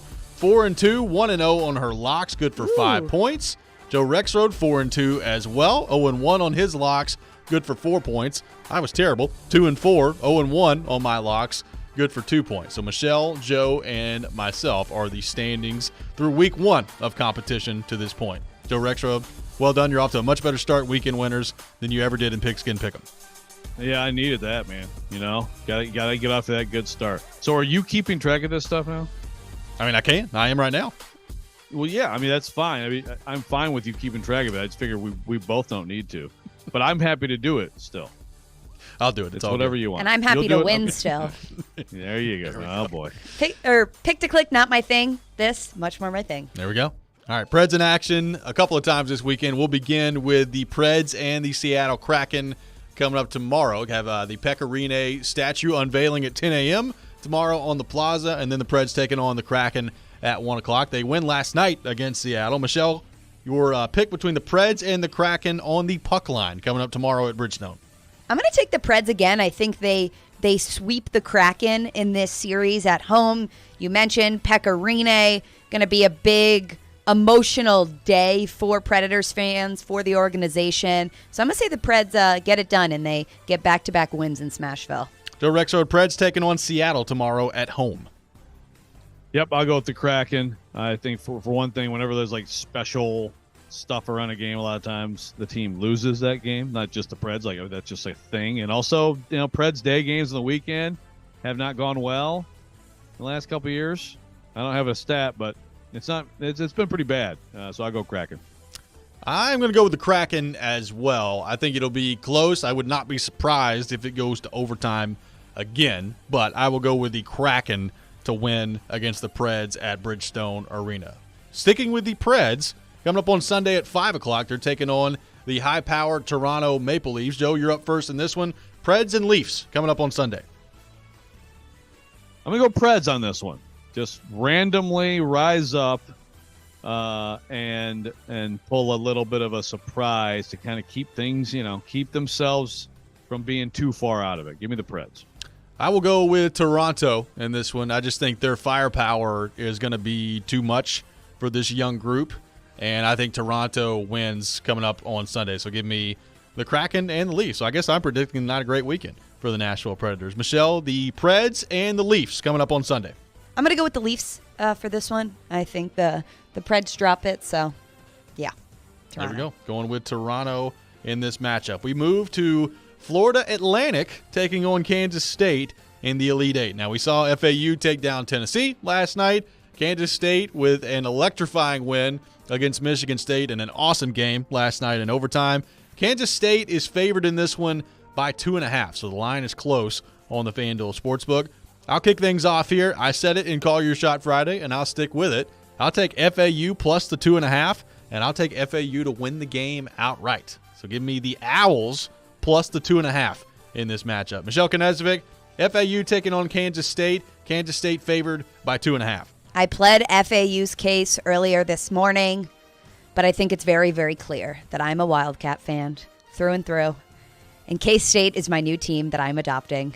So I'm taking K-State minus the 2.5. Marquise Noel owns Madison Square Garden. They're going to the Final Four. There we go. Joe Rexrode, Kansas State, favored by 2.5 against the Owls. My hesitation here is emotional overtime game, incredible game, draining, and the ankle is absolutely going to blow up today. So I do worry about that with Noel and what that will mean tomorrow. But I'm still going to go with them. I still feel like he guts it out and gets them, like about a 3-point win to barely cover that. There we go. We move to the individual portion of the program. Michelle Knezovic, your first individual selection. Wait, can you go first? Sorry. I can't see the lines on my phone. All good. Joe Rexrode, you go first. Your first individual selection. Okay, hold on. Oh, my gosh. Oh, shoot. I had it. Yeah. Joe and I are a mess. Yeah. San Diego State, Alabama. Alabama minus 7.5. Give me San Diego State to make it a closer game than people think and cover but lose. Going San Diego State plus the 7.5 against Alabama. Michelle, are you ready for your first pick? I am ready for my first pick. Okay, we got Miami and Houston. Miami's the 5 seed, Houston the 1 seed. Houston a 7.5 point favorite. I really like this Miami team. I think they make it a close game, and I also think they win outright this game. So I'm taking Miami plus the 7.5, also plus 265 on the money line. There you go. So going with the Hurricanes plus 7.5 against Houston, and I'll just go ahead and say it. I had that one too, so I'll take Miami plus the 7.5 against Houston as well. Joe Rexrode, your second individual selection. I must say, typing and then also doing the microphone thing like I'm a game show host, it is an adjustment. Well, you don't have to type. I'm keeping track of it. Well, yeah, you're right. All right, fine. I'll just be Gene Rayburn in the match game. Princeton, Creighton. Creighton minus 9.5. Princeton plus 9.5. Give me Princeton plus the 9.5 and make it my lock. Ooh. It's 10.5 now. Okay, then give me 10.5. Princeton make it my double lock. Plus the 10.5. My lock plus 1. Against Creighton. Joe Rexrode locking down on Princeton. All right, for my second individual selection, I'm going to go in the NHL. The Colorado Avalanche taking on the Coyotes tonight. Give me the Avalanche minus the 1.5 and make it my lock. I will lock down on Colorado. Arizona's been playing teams tough lately, and quite frankly, Colorado keeps struggling way more than they should and way more than I think they will. But I think they put it together today, and I'll go Avalanche minus 1.5 against the Coyotes. Michelle Knezovic, your second individual selection.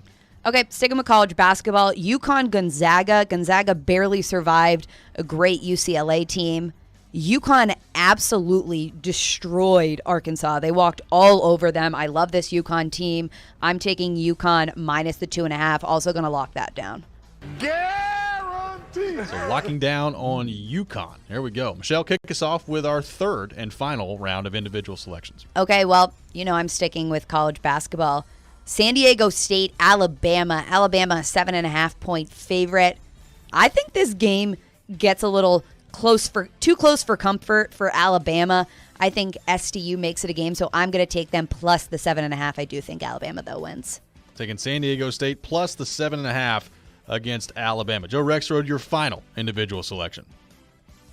Tennessee is still alive in the NCAA tournament. Lady Vols tomorrow. Virginia Tech, 4 seed against the 1 seed. This game is even. It's a pick 'em, and I'm not surprised by that the 1 seed's not favored. But I like Tennessee straight up. Virginia Tech came into Knoxville earlier this year, won 59-56 in a grinder of a game. Tennessee is a much better team now, and I think playing its best basketball of the year. Beating LSU, hanging in with South Carolina pretty well. I think Tennessee gets to the Elite Eight and gets a matchup with UConn. So give me the Lady Vols. Well, and you said that the other day, looking ahead to this matchup, that it probably could be a pretty close line there, and so it is. A lot of people thinking Tennessee's got a good chance to win this one coming up this weekend. All right, I will go for my final selection. This is a big line in the NBA, but I think the Houston Rockets are absolutely terrible, and now John Morant's back with the Grizzlies. So give me the Grizzlies minus 13.5 against the Rockets. They need to get Morant back in there and situated and get those things flowing with the offense. I think they'll do that. Houston, I don't think, could defend the three of us sitting in here. So give me the Grizzlies minus the 13.5 against the Rockets coming up. So let the record show I had college basketball, the NHL, and the NBA all wrapped up into one. What do you think of that for individual picks? Yes, I love. Yeah, you were all over the place, man. Well, I was impressed. I tried. I just went straight tournament last week. Didn't go so well for me for the first weekend of the tournament. Move it around. You two nailed it. The college basketball experts on the show last week really nailed it in weekend winners. We proved we are all year round college basketball fanatics, Rexrode. Yeah. I mean, let's just forget that Rexrode had Purdue winning the national title, but he didn't put that in the weekend winners last week, so it's all good. We'll forget that, Rex. Yeah. Well, let's see. I have Texas and UConn, so if I got half my Final Four, I'd feel pretty good after like my champion and Arizona are bounce immediately. Well, I had Kentucky in the Final Four. If that makes you feel better.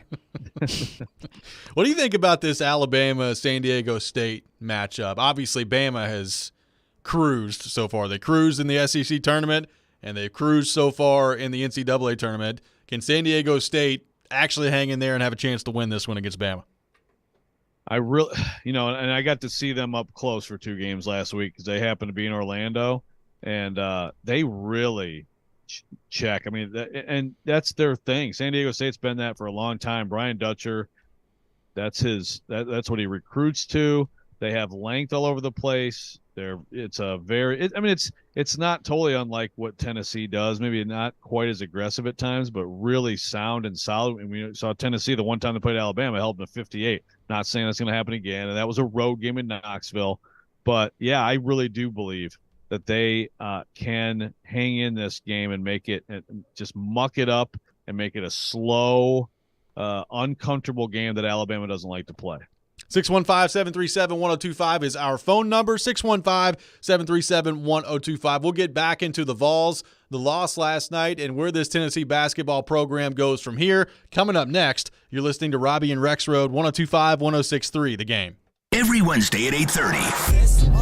Join Robby and Rexrode for The Choice is Yours. 2 sports questions, 2 non-sports questions. They'll answer a couple of questions about life and sports. The Choice is Yours is built by Jarrett Companies. You have a choice. So when you have a need for site and utility work, fire protection, concrete and asphalt services, the choice is simple. It's Jarrett Companies. For more, visit JarrettCompaniesInc.com. The Choice is Yours. Wednesdays at 8:30 on 102.5 and 106.3 The Game and the Game Nashville app.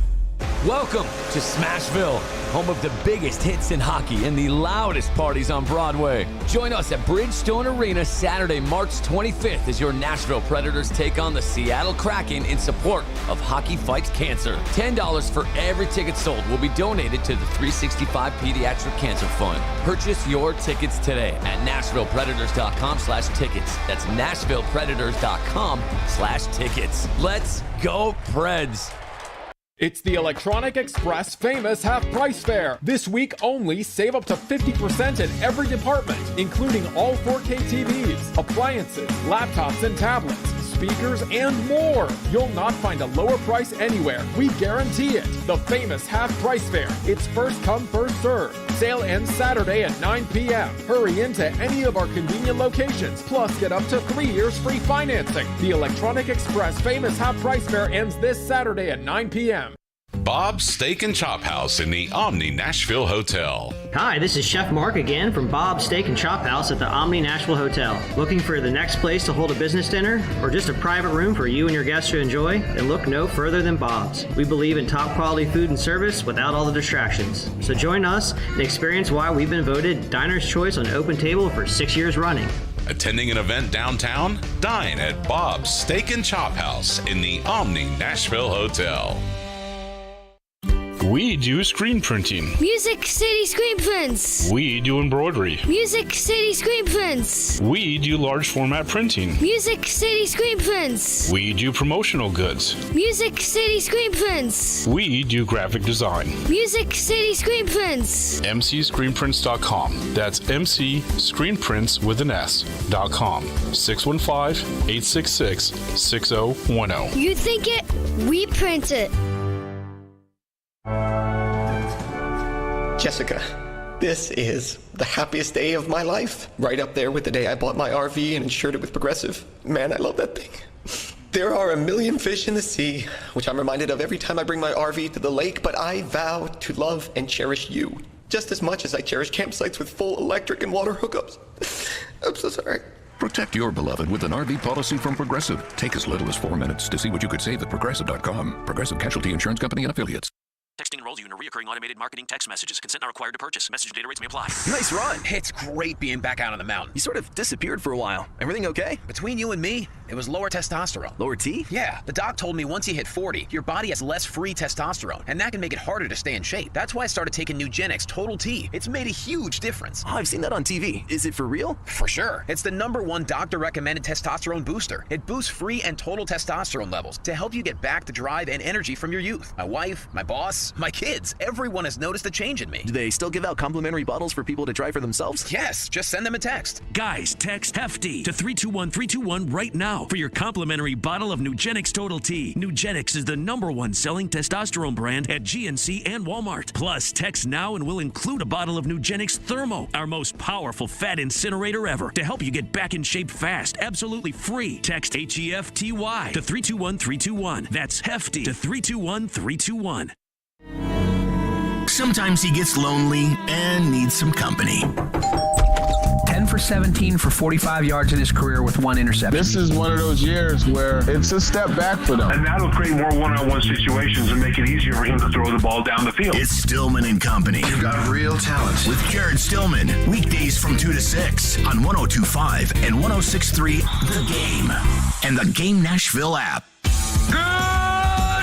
Good morning. Good morning. You're locked into Robby and Rexrode. I have the radio on. I'm listening to 102.5 and 106.3 The Game and the Game Nashville app. Welcome back in. Robby and Rexrode, 102.5, 106.3 The Game. Robbie Stanley, Joe Rexrode, Michelle Knezovic here with you on this Friday morning. Taking your thoughts, 615-737-1025 on our phone and text lines driven by WilsonCountyHyundai.com. Joe, you were there live and in person last night at Madison Square Garden. Tennessee falls 62-55 to FAU last night, and obviously that is a disappointing loss for this fan base. We've heard from Tennessee fans all morning long on the show so far. Where does this Tennessee program go from here, in your opinion? Obviously, they lost Ziegler.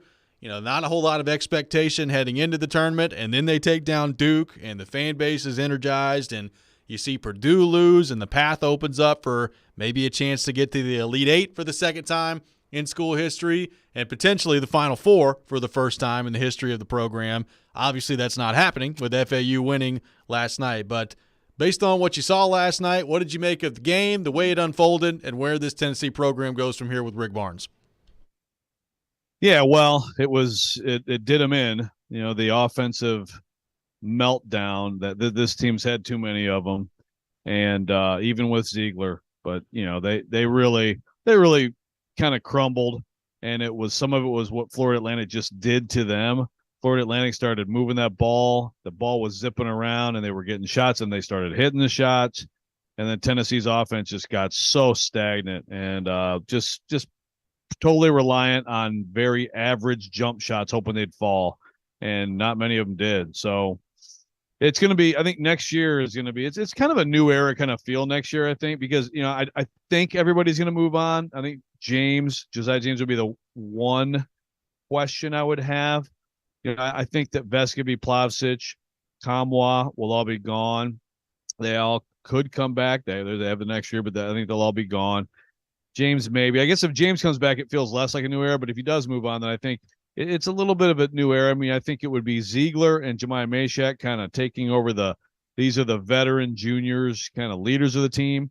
But you still have some, Jonas Adu is a really gifted player who I think has a tremendous upside still. I mean, I think he's still just getting into what he will be as a player when he fills out a little bit and works on the post game a little bit. Tobe Awaka, I think, is going to be, he played 1 minute last night, but I think he can be a really good player for them. They got a good class coming in.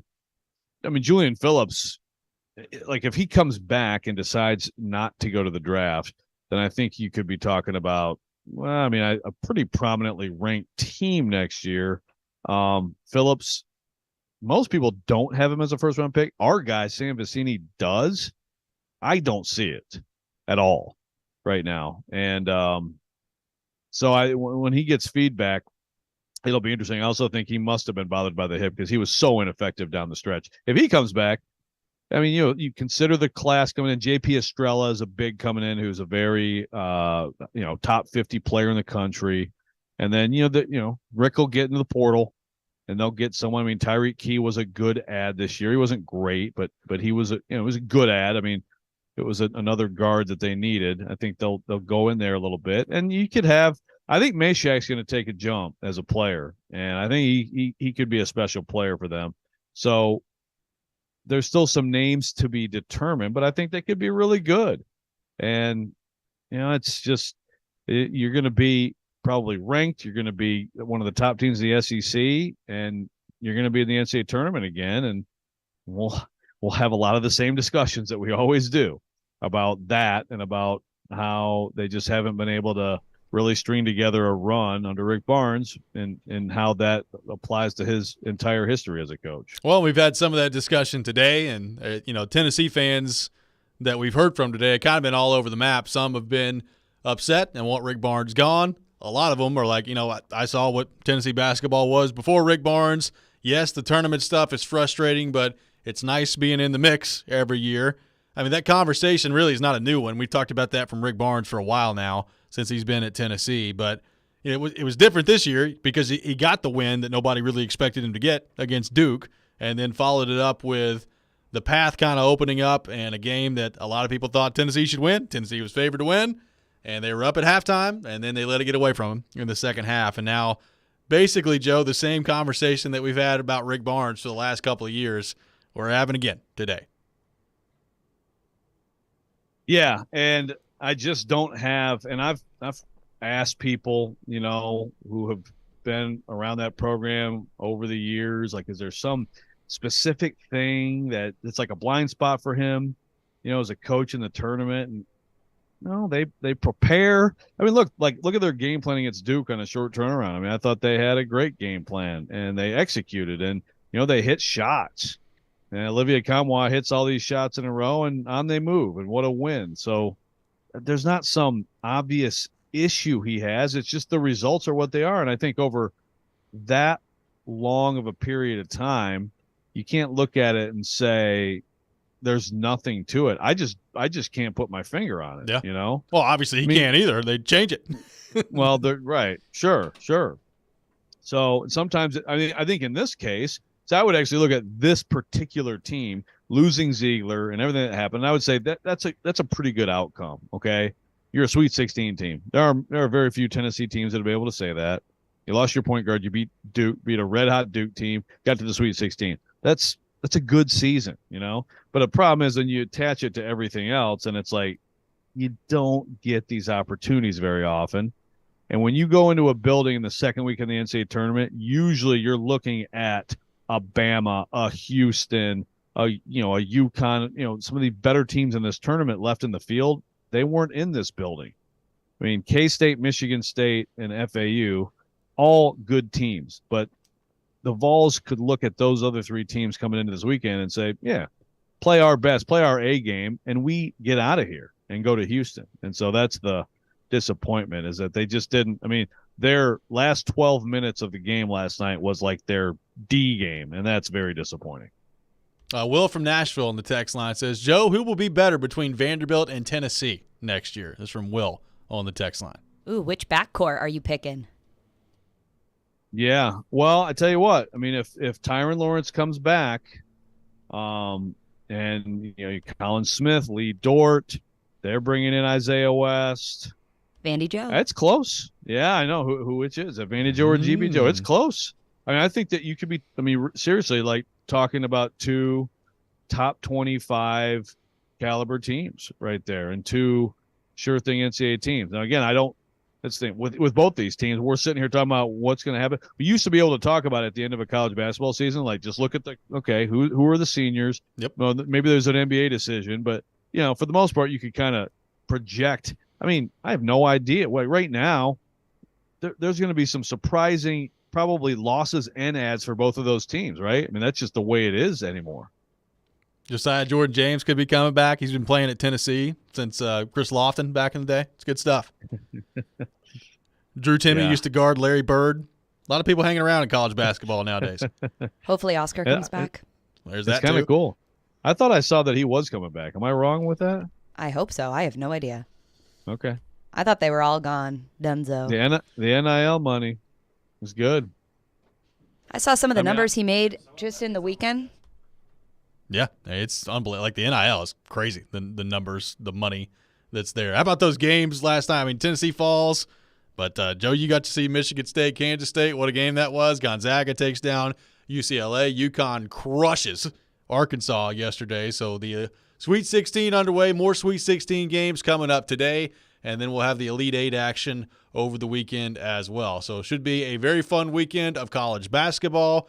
Preds in action twice coming up this weekend as well, taking on the Kraken tomorrow, and then the Leafs coming up on Sunday. Joe, have yourself a wonderful weekend in New York. We'll see you Monday. Sounds good. Thanks, guys. See ya. That's going to do it for us today. Michelle and Junie coming up next. This is 102.5, 106.3.